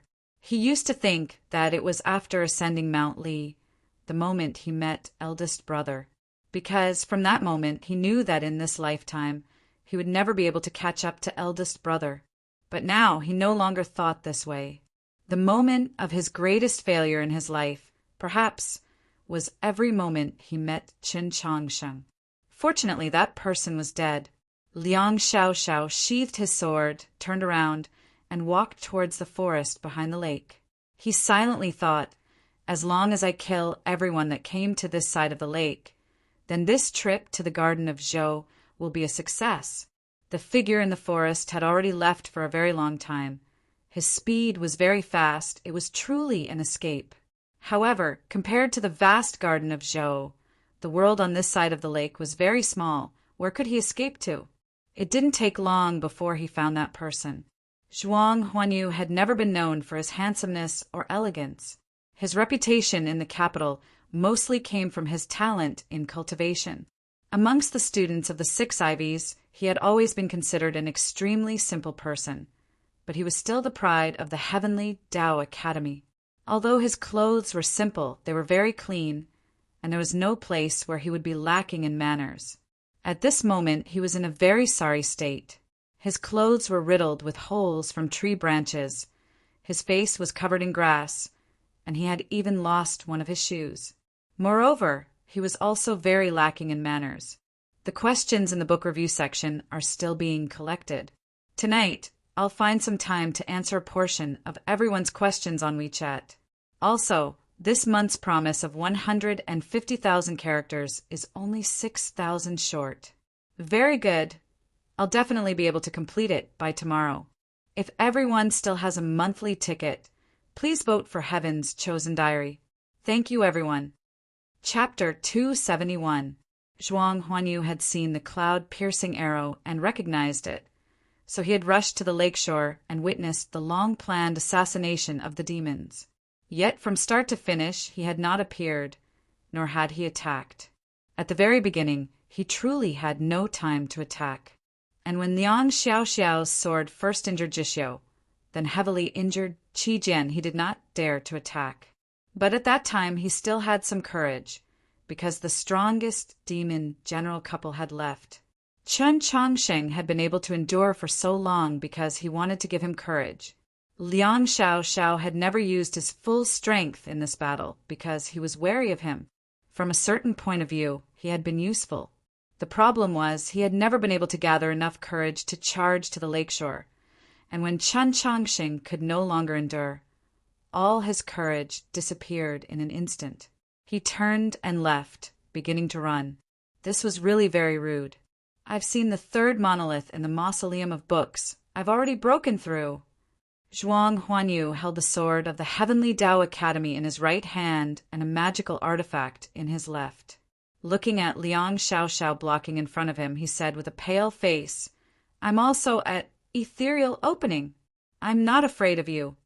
He had also once been a young genius on the Proclamation of Azure Sky. Although his ranking could not compare to Liang Xiaoxiao, in the eyes of the common people, he was as famous as the divine state's 7 laws. But the current him was covered in dirt, and his thoughts were in chaos. He did not have the slightest appearance of a young genius. Liang Xiaoxiao said, "You can attack." Even if there really was a prodigal son who turned over a new leaf, no one could turn back so quickly. Even if there really was such a thing as courage after knowing shame, very few people could see the small things under their clothes in such a short amount of time and then become brave again. The sword in Zhuang Huanyu's hand trembled slightly, just like his voice.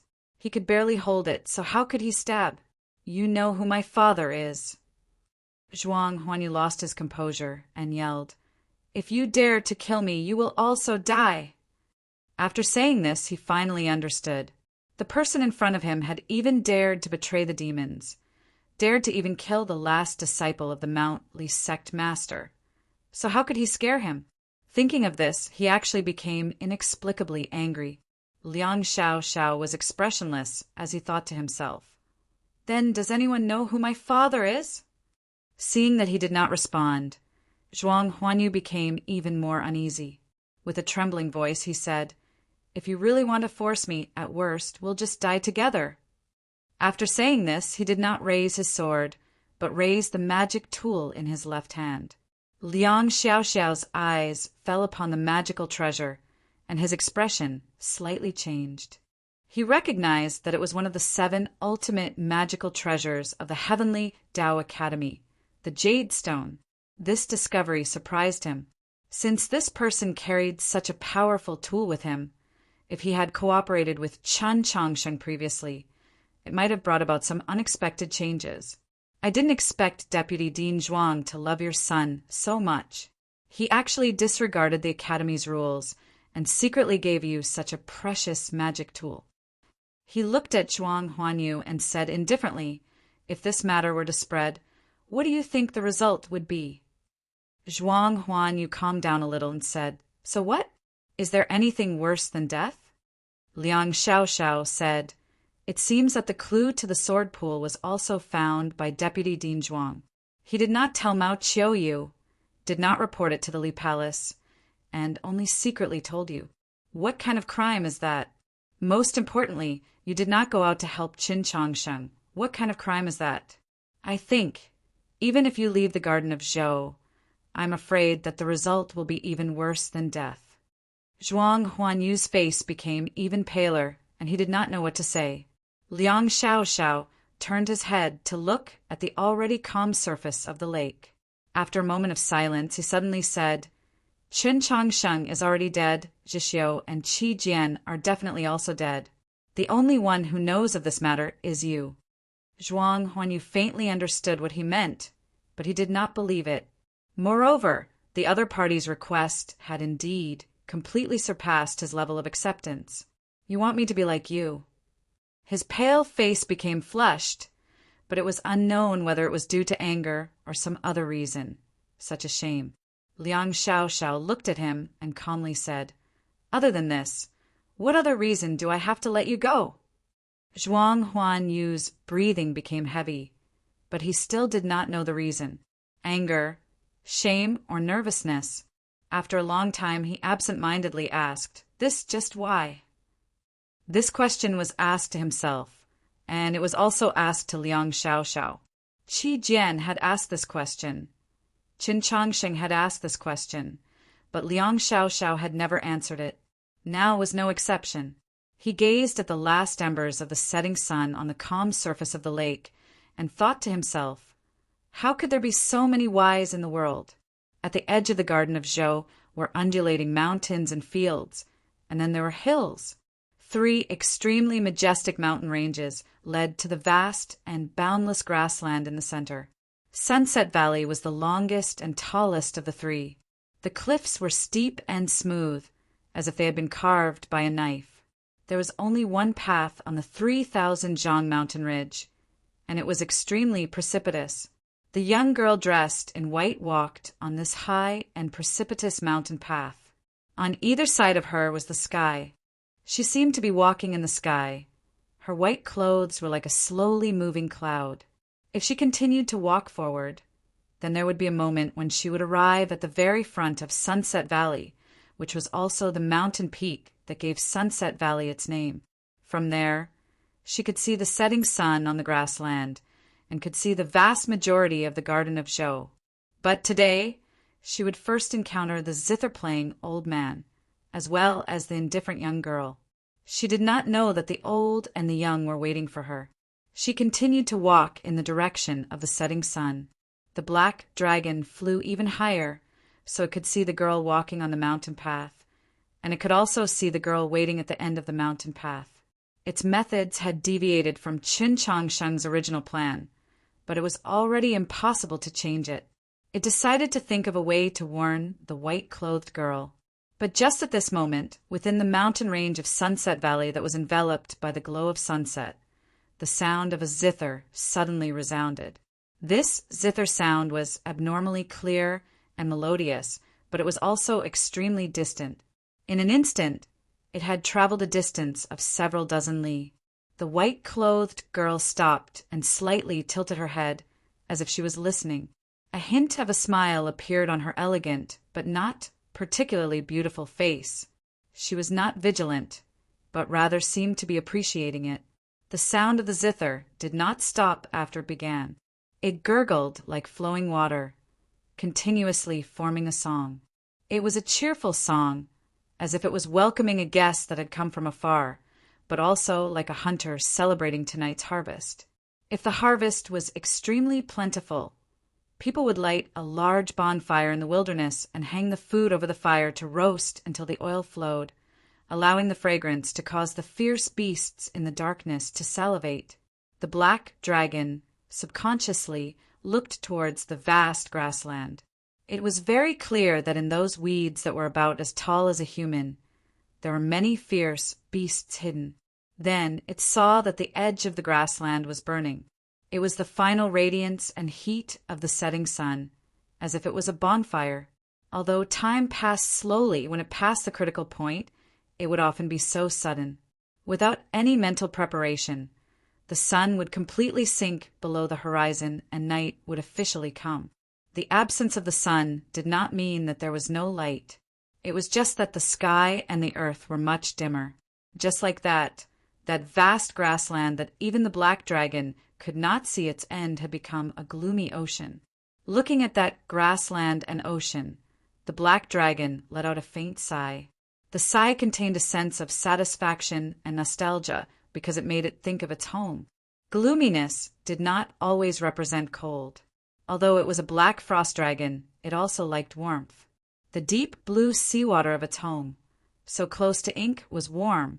The blazing sun made the temperature of the seawater as suitable as bathing water, and the beaches of those islands were like silver shavings the divine empress had stripped away her soul and poured it into the jade Rui, allowing her to follow Qin Chongqing on this journey to the garden of Zhou so that she could report on his situation at any time. From a certain perspective, she was still a prisoner.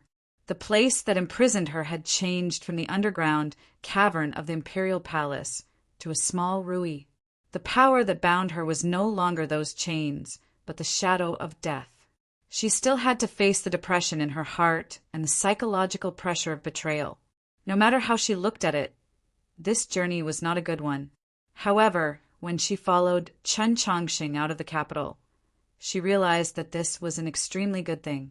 For the first time in several hundred years, she left that cold and lonely underground world. She saw countless sights that had already become somewhat unfamiliar, saw so many humans and demi-humans that were once her food. This made her feel incomparably happy, and she even forgot many things. Only now did she finally remember her home. Everything that could not be reached was called far away. To the dragon race, there was no place in this world that could not be reached. The name that could not be returned was called home. Yes, could one still return to their home? She gazed at the grassland that was as gloomy as the sea, and thought of the deep sea that was like a grassland in the distant south. She thought of her home, thought of her father, thought of many things, and then began to grieve. Different from the legends, the dragon race did not live in strange caves shrouded in clouds and mist on lofty mountains.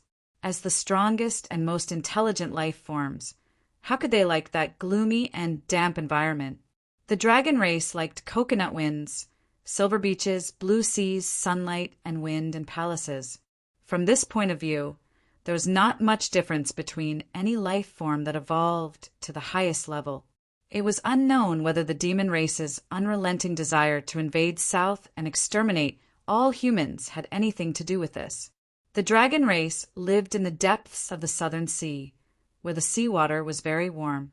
That place was also the home of the black dragon. They were both of the noblest and most powerful existences in the dragon race. Unlike the golden dragon that was responsible for leading the entire dragon race, the black frost dragon was even more proud and had an incomparably cold temperament.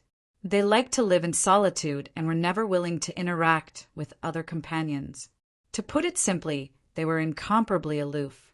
Countless years ago, the leader of the dragon race, the golden dragon race, disappeared from the continent for some unknown reason. The black frost dragon naturally became the natural choice for the next leader of the dragon race. In those circumstances, as long as her father nodded, he would have become the next leader of the dragon race. But her father was not willing. Tirelessly, he left the southern sea alone and returned to the continent. The zither music continued, like a summons, like a memory, like the wind of those years on the snowy plains. The black dragon gazed at the gloomy plains, gazed at Sunset Valley. Suddenly, for some reason, she felt sorrow. Her dragon eyes filled with tears, and a light rain began to fall over the garden of Zhou. At this moment, she was only a strand of her spiritual soul. In terms of mental strength, she was far weaker than her original body. Unexpectedly, the zither music had stirred her soul for many years, and she did not want to resist, because the zither music made her recall the past, made her see her father after he had left her home. Her father was the most powerful black frost dragon in the past 1,000 years. He possessed a darkness even deeper than the night, and in a breath he was like a sword of ice and snow that stretched 10,000 li. He was powerful to an unimaginable degree. Her father met a human. The human held a large blade that seemed like it could chop through the sky. No matter how powerful her father was, it was impossible for him to resist this blade. That saber seemed to be able to cut everything in front of it into two. Moreover, that great battle had taken place in the Garden of Zhou. That person was the master of the Garden of Zhou. That saber really cut through the sky here, and a clear saber mark appeared in the azure sky. With the passage of time, the slash gradually disappeared, but the plains below it began to show many strange phenomena. The sky was cut, and the darkness that was even deeper than the night was also cut in two. Her father fell from the sky, his massive dragon body transforming into a mountain range. Under the setting sun, the mountain range seemed to burn. At the very front of the mountain range was a proud peak, the dragon head. The plains would also burn. The red glow on the grass seemed like it was stained with dragon blood. The black dragon finally understood what had happened all those years ago and why her father had never returned. Her dragon eyes were filled with tears, and then they suddenly turned cold, turning into snowflakes. Humans, they really were humans. Shameless humans, cold-blooded humans. She gazed at the white-clothed girl on the lonely path at the summit and indifferently thought, "Go die." On both sides of the mountain path were cliffs, extremely precipitous. The bare stone walls seemed very smooth, making them even more frightening. Just who had chiseled out these stone steps that could only allow one person to walk? The wind here was much stronger than on the surface, and it was also much colder. Looking down, because the mountain was too high, the clouds could only be seen between the cliffs. They were unable to congregate and were blown into wisps. Listening to the profound zither music, the white-clothed girl thought of and saw a few very mundane things, like the cotton candy in the small village, the catkins hanging from the willow tree under the bridge not far from her home in the spring, and when she first entered the 13 divisions of radiant green as a child, she was not used to the thick bedding and kicked it a few times, resulting in the bedding being torn to shreds and cotton wadding drifting throughout the dormitory. Thinking of those past events, she began to smile, the corners of her lips perking up. As a result, that ordinary and elegant face immediately brightened, so much so that even the lonely mountain path seemed to warm up. Accompanied by the zither music, she continued to walk forward. There was actually a tree at the top of the cliff. She walked to the tree and rested for a moment. Because of the environment, this tree did not have a single green leaf left, only bare branches. It was very harmonious with the cliffs on both sides, as if it wanted to melt into the mountain. No wonder she had not seen it before. She took out a handkerchief from her sleeve and very seriously wiped her forehead. Logically speaking, on such a cold mountain top, even if she did not stop walking, she should not be sweating, not to mention with her talent in cultivation. However, when she took back the handkerchief, it was actually somewhat wet. Seeing the wet marks on the handkerchief, she shook her head and then laughed again, so she could also be nervous. Putting away the handkerchief, she quietly leaned against the tree, no longer continuing to walk. The next chapter may come a little later. It is the last few hours of the month. Sky Selector is at the top of the monthly ticket rankings. Thank you everyone for your love, but the situation is a little dangerous. The chaotic monarch behind us is about to catch up. I will have to trouble everyone to see if there are any monthly tickets left. Please vote. Thank you, thank you. Chapter 272. The sound of the zither lingered around her body. She could not see the zither player. She could only hear the sound, but she did not know where it was coming from. The zither player, where was he? It was just one song. She took out a square plate and placed it on the ground in front of her. She did not know what material the square plate was made of. Its body was pitch black like pig iron, but it was a bit more gentle than iron. It was like black jade, but it was a bit more resilient than jade. The surface of the black square plate was painted with very complicated patterns and lines. If someone who understood saw those patterns, they would probably associate it with those fake Taoists outside the Li Palace who swindled money from fortune-tellers. Yes, this was a fated star plate used to calculate fate. The places where those lines intersected were the positions of the stars, and an entire continent, only she and a few experts understood that those lines were the trajectories of the stars. Her 2 hands fell on the fated star plate and began to move. Her movements were very natural and smooth, like a wind summoning clouds on a cliff, or a phoenix bathing its wings on the shore. With her movements, the patterns and lines on the fated star plate began to move. The countless rings rotated at different speeds, some fast and some slow. It seemed incomparably complicated. If one stared at it for a long time, their eyes would probably become blurry and they might even faint. But she did not. She calmly gazed at the fated star plate, her eyelashes not trembling. She did not miss even the slightest change in those patterns and lines. After some time, she concluded her calculations and put away the fated star plate. She walked a few steps away from the tree, unstrapped her longbow, nocked an arrow, and shot it towards the end of the mountain path. With a whoosh, the cliff in the night was roused from its sleep. The vibration of the bowstring caused the solitary tree to sway unsteadily as if it was about to snap. Then another long time passed. Nothing strange happened. The arrow seemed to disappear into the void. She raised her head to look at a certain place in the night sky, the place where the arrow had passed, and silently pondered for a very long time. This was her arrow. No matter how powerful the enemy was, even if it was a star condensation expert, it could not be so silent. At the very least, there should have been an echo. No echo could only mean 2 possibilities. Tonight, her enemy was much stronger than her, or there was a problem with the position she had calculated. The former was impossible because this was the Garden of Zhou. Moreover, if it was a demon expert on the level of a demon general, there was no need to wait until now. They should have acted long ago. That meant there was a problem with the calculated position. She was very confident in her deduction skills. If it was really wrong, then there was only one possibility, and that was that there was a problem with the location itself. At this moment, she was just like Chen Changsheng when viewing the monoliths in front of the mausoleum of books. She thought of a phrase. The position is relative. The relative here referred to the relative in space, the relative from afar. If space itself wasn't real and couldn't be calculated, then the position in this space naturally couldn't be calculated either. Did this lonely mountain path lead to an illusory space? Was the clear sound of the zither welcoming her into this place of death? Was that why it was so joyful?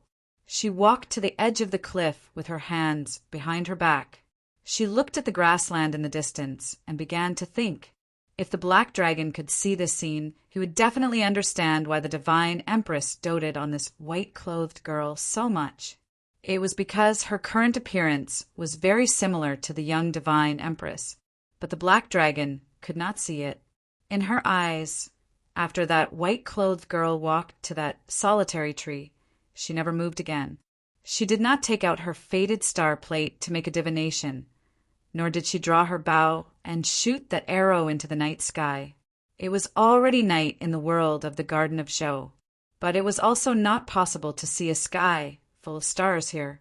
It was not because the snowflakes were flying too quickly or the snowy clouds were too thick, but because the shadow that had crept over from Shuilao City had obscured the entire sky. This place was too close to Shuilao City. The terrifying demon lord did not need to leave the city to push his will into this place, transforming it into a shadow that indifferently gazed at that human. If it were an ordinary human, the moment this shadow approached, they would have been frozen into a pillar of ice, their spiritual sense destroyed, and finally transformed into dust on the snowy plains. But Su Li did not, because he was not an ordinary person. There was a clear wound on his left shoulder, but there was no fresh blood. There was only a pitch-black substance that was as thick as ink, and this black liquid was still bubbling. Just what poison was this to be so terrifying? Su Li gazed at the distant demon general that was like a small mountain and mocked. After so many years, you still only know how to make these petty poisons. No wonder you've only been able to add to Big Brother's feat your entire life. This demon general was ranked second in the demon army. He was precisely the incomparably terrifying and powerful Lord Haidi. Some sort of intense battle had taken place earlier, but the second demon general Haidi had left this terrifying wound on Su Li's shoulder, but he had paid an even more painful price. His right arm had been chopped off by Su Li's sword, but there was not much pain or anger on Haidi's face, only indifference. He looked at Su Li and said indifferently, "I was chopped off by you once more than 100 years ago, so I'll just need to raise it for 10 some years to recover. As for Big Brother's feet, if she was willing to let me lick them, I would have already knelt." Su Li clicked his tongue in wonder. Only you demons can be so shameless as to act so boldly and confidently. But even if you make Big Brother comfortable, now that I've chopped off an arm, aren't you afraid that Third Brother will take advantage of the situation and take your life, then tear you apart and eat you? The demons respected strength, so the scene he spoke of really might happen. A voice rang out in the snow. It was Black Robe's voice. "That sort of thing won't happen because I won't allow it, and His Majesty won't allow it either." Haidi nodded at Su Li, picked up his arm, and retreated into the distance. With each step, a crack several zhang deep would appear on the snowy plains. This was the result of his difficulty in controlling his qi after his injury. It was truly difficult to imagine just what sort of terrifying strength he possessed when he was in perfect condition. Of course, it was even more difficult to imagine just how powerful Su Li, who had chopped off his arm with a single strike, was. Although Su Li had won a battle, he had no chance, because 2 more mountainous demon figures were slowly approaching. They were the 4th and 7th demon generals. In order to kill this junior martial uncle of Mount Li, the demons had mobilized far too many experts. They were all true experts. This was the first time since the conclusion of that great war several hundred years ago that had cast the heavens into darkness had appeared. Su Li spat a mouthful of bloody saliva in front of him and rubbed his rather cold face. "Battle after battle, aren't you all annoyed?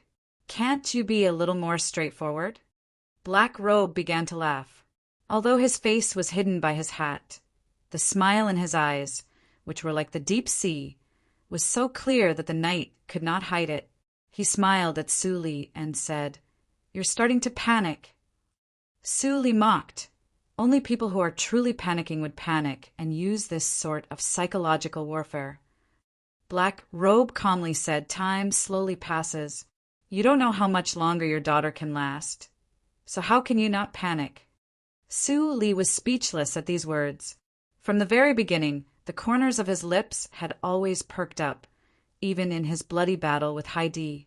He had amply expressed his contempt and disdain for the demon's scheme and this world of ice and snow. At this moment, that wisp of a smile finally vanished. "I bow and thank everyone for your votes. I will continue to write this story well. Although it's an old cliché, it's also the truth. Although it's still a cliché, I wish everyone a pleasant Monday at work."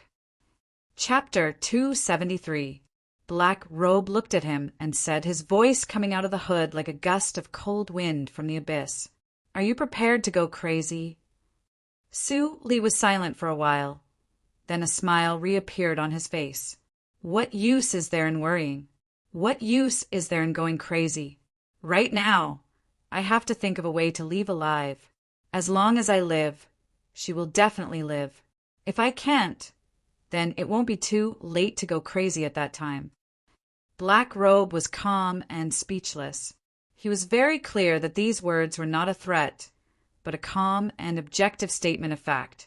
If Su Li was able to escape from the encirclement that the demons had planned for a long time, then if his daughter were to die in the Garden of Zhou, he would definitely go crazy. Even the demon lord would not be willing to see such a chaotic scene. So I don't have to worry about anything.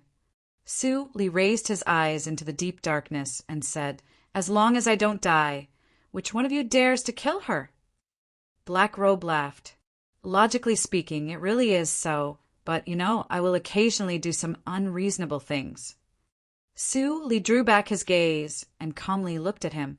"You are the most mysterious person in the world, and also the most rational person. I don't believe that you would do such an irrational thing." Black Robe calmly explained, "Because I've already promised someone else that your daughter will definitely die, so she will definitely die." Su Li noticed that he was talking about someone else, a person. Who? Black Robe did not directly answer his question. He slowly said, "Back then, the longevity sect drowned your beloved in a cold pool. After you returned from the Southern Sea and learned of this matter, you angrily pulled out your sword and charged into the longevity sect.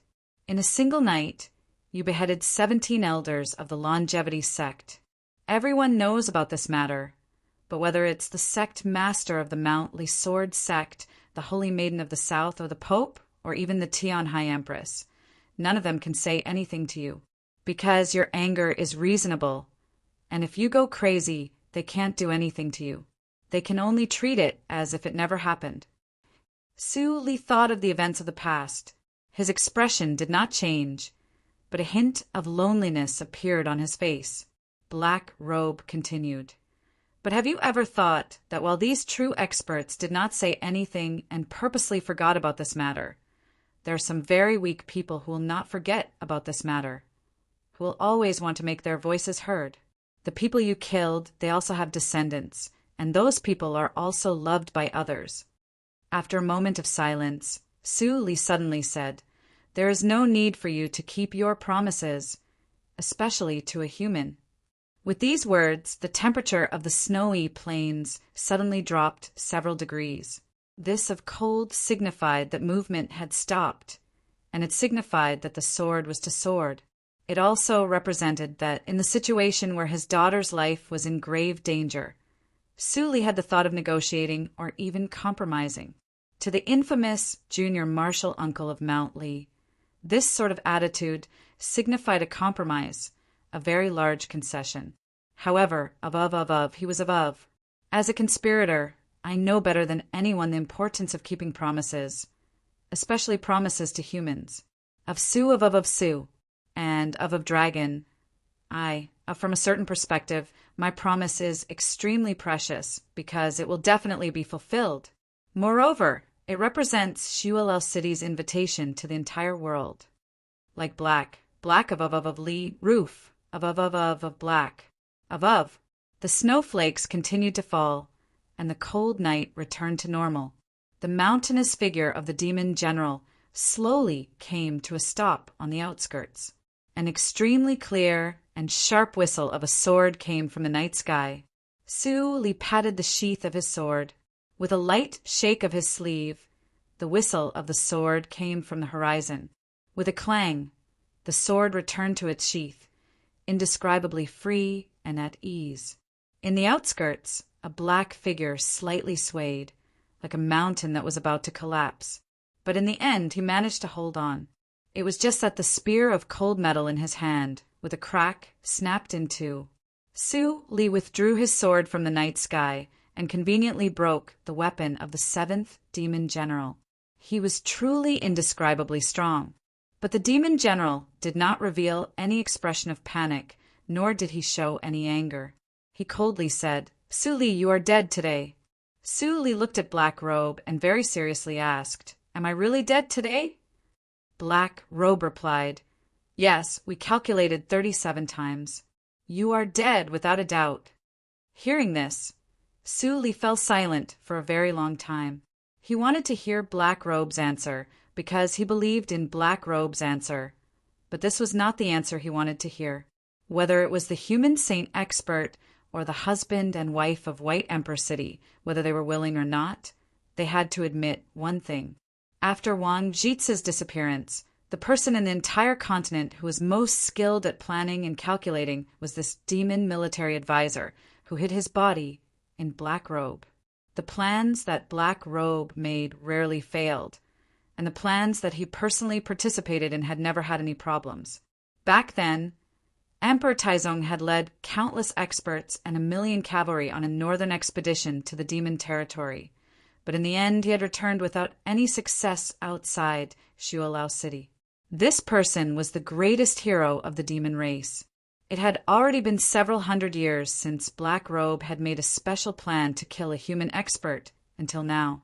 He wanted to kill Su Li. He had calculated 37 times, and Su Li was still dead without a doubt. Then, perhaps Su Li really did deserve to die.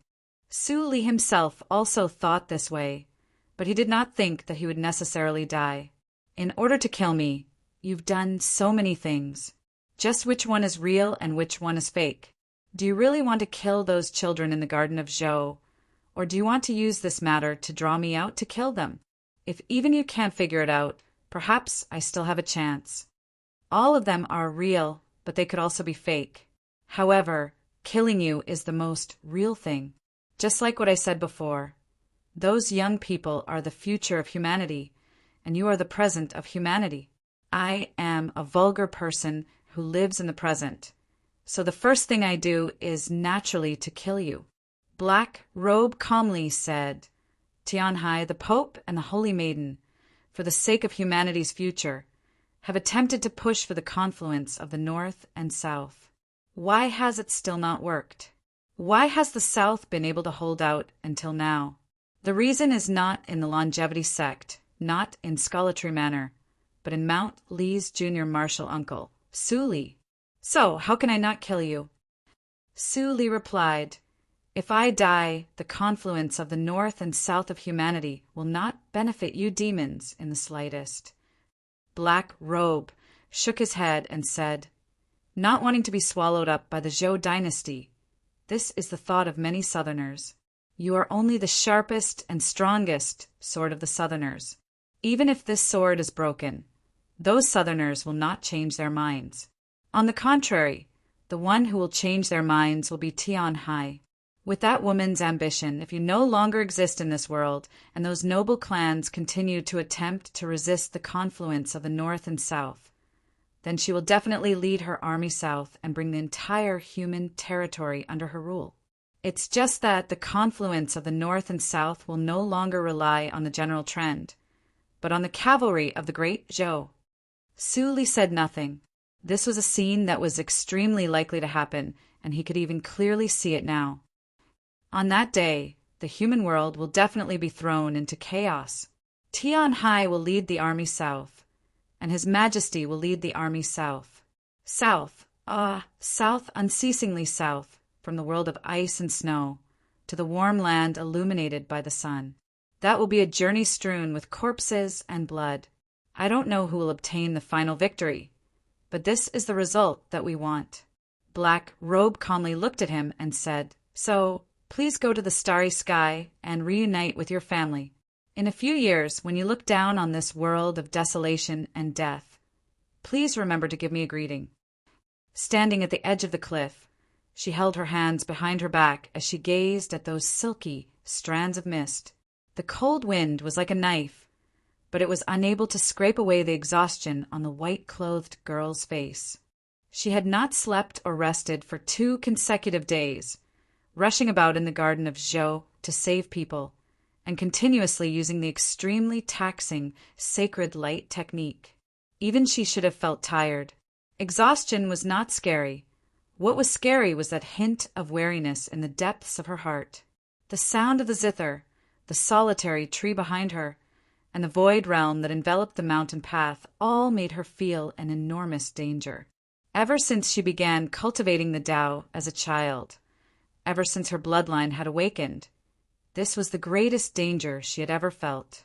She did not know the specific reason, did not know who was waiting for her at the other end of the mountain path, did not know why her opponent had expended so much effort to create this void realm to separate her from the Garden of Zhou, and just what his intentions were. But she knew that she should break open this void realm. There was no reason for this, and there was no need for reason. Since her opponent had set up a trap to trap her, she naturally had to break it. Her opponent's void realm. She naturally had to destroy it. She brought her finger to her lips and lightly bit it. Then she discovered that she had not bitten through it, and could not help but feel somewhat embarrassed. Then she forcefully bit down again, her slender brows slightly knitted together in pain. She looked at the bead of blood seeping out of her fingertip and furrowed her brows in displeasure. She did not like pain, and she did not like hurting herself even more. She extended her hand towards the abyss at the side of the mountain path. The dark red bead of blood left her fingertip and fell into the misty strands of mist on the cliff. As it fell, the color of the bead of blood began to change. It became redder and redder, more and more beautiful, brighter and brighter, until finally it became gold. It was just like a drop of melted gold, containing an unimaginable amount of energy. The temperature around the mountain path rapidly rose. The layer of frost that had just covered the stone slab suddenly evaporated, and the solitary tree became even more withered. The weeds that had grown from the cracks of the cliff with great difficulty were instantly burnt to ashes. The bead of blood that was like gold fell into the mist. There was only a sizzling sound. There was a burst of light in the clouds, and the clouds were like cotton wadding that was instantly ignited. In the midst of the lush mountain range, a great fire was suddenly ignited, illuminating the deep night as if it were daytime. A single drop of blood had brought about such a spectacular scene. Was this the might of the heavenly phoenixes, true blood? Seeing the once again clear and bright mountain range, her face revealed a satisfied expression, but in the next moment her brows knitted together again. She had bitten through her finger, and it really did hurt a little. She brought her finger to her lips and gently blew on it, appearing extremely serious and focused. At the same time, she softly muttered to herself, as if she was coaxing a child, "It doesn't hurt, it doesn't hurt, it doesn't hurt, be good." From the day he entered Mount Li to learn the sword, Su Li's fate was set. He had to protect that mountain, and he also had to protect the entire South. So even though he spent the vast majority of his life wandering the four seas, he would return to Mount Li every once in a while to prove to the Empress in the capital and the demons further north that the iron sword was still there. From the day her bloodline awakened, her fate was also set. She had to protect the 13 divisions of Radiant Green, protect the divine general of the East's estate, the Imperial Palace and the Li Palace. Now, Holy Maiden Peak was added to the list. The things she had to protect were truly a little too many. In reality, in the end, it was unquestionably the entire human race. How could she protect it? Why did she have to protect it? The most important reason, perhaps even the only reason, was of course the heavenly phoenix blood that flowed through her body. Because of this, everyone either doted on her or revered her, placing boundless expectations and hopes on her. However, no one knew that there were times when she really did not like the blood that flowed through her body. That blood was too pure, too holy. As a result, in everyone's eyes, she was pure and holy. Thus, she, a person of Zhou born in the capital, had actually become the successor to Holy Maiden Peak in the south. However, she had never believed herself to be a pure and holy girl. Just like how the entire continent called her Phoenix, she felt this title to be unbearably vulgar. She creased her brow and blew on her fingertips. She looked at the faintly discernible horn of the devil in the burning mist and thought to herself, if I wasn't afraid of pain, I really might think of a way to bleed all the blood in my body dry. But could blood be bled dry? No, so she could calmly fear pain. If this was her fate, then she would first walk forward and think about it later. The mist burned away, leaving only a clear expanse. The cliff returned to darkness, but it was brighter than before, giving off a feeling of safety. She continued to walk along the mountain path. Some people's fates were not determined at birth, or when their bloodline awakened, or when they were taken as a disciple of some expert. It was somewhat sorrowful, and it was easy to inexplicably anger that their fates were determined along with the fates of others. At the peak at the end of the mountain path was the legendary Sunset Valley, the true Sunset Valley. Sitting here, one could see the mystical, suspended patterns of light in the plains. The girl sat on the edge of the cliff, calmly gazing at the plains below. Her indifferent, wooden eyes were devoid of emotion. She was called Nank. She was the demon lord's 37th daughter. When she was born, the demon lord was extremely happy. Because she possessed the innate bloodline of the peacock, he named her Nank. Nank was the peacock. At that time, her fate should have been to receive her royal father's favor and then become the pride of the entire demon race. But when she was 1 year old, the blood of that girl in the south awakened, and she formally began to cultivate. Where there was a comparison, there was a difference. And she was a member of the imperial clan. Thus, pride became embarrassment, even disgrace. From that moment, her fate was finally determined. Defeat that her, or kill that her. Today, I'll post a picture on WeChat. It's probably the mountain path where Su Yorong and Nank fought. I have a special love for this type of mountain path. Someone used to write something called 9 yin and 9 yang, right? TSK, TSK. I have something important to tell everyone. This month, because of the authors' summit that everyone knows about, I have to go out. Because of my geographical location, I have to spend more time than most authors. I will try my best to save up some manuscripts for the next few days to avoid missing chapters. If I really do, there's no other way. So, those who have a requirement for the number of chapters this month, please don't vote for Chosen Heaven's Diary. The number of chapters won't be that great. Yep, let me give you a bottom line. Although I don't have a bottom line, I guarantee that the number of chapters this month will be more than 140,000 words. Today is the 1st, which is also Monday. See you tomorrow.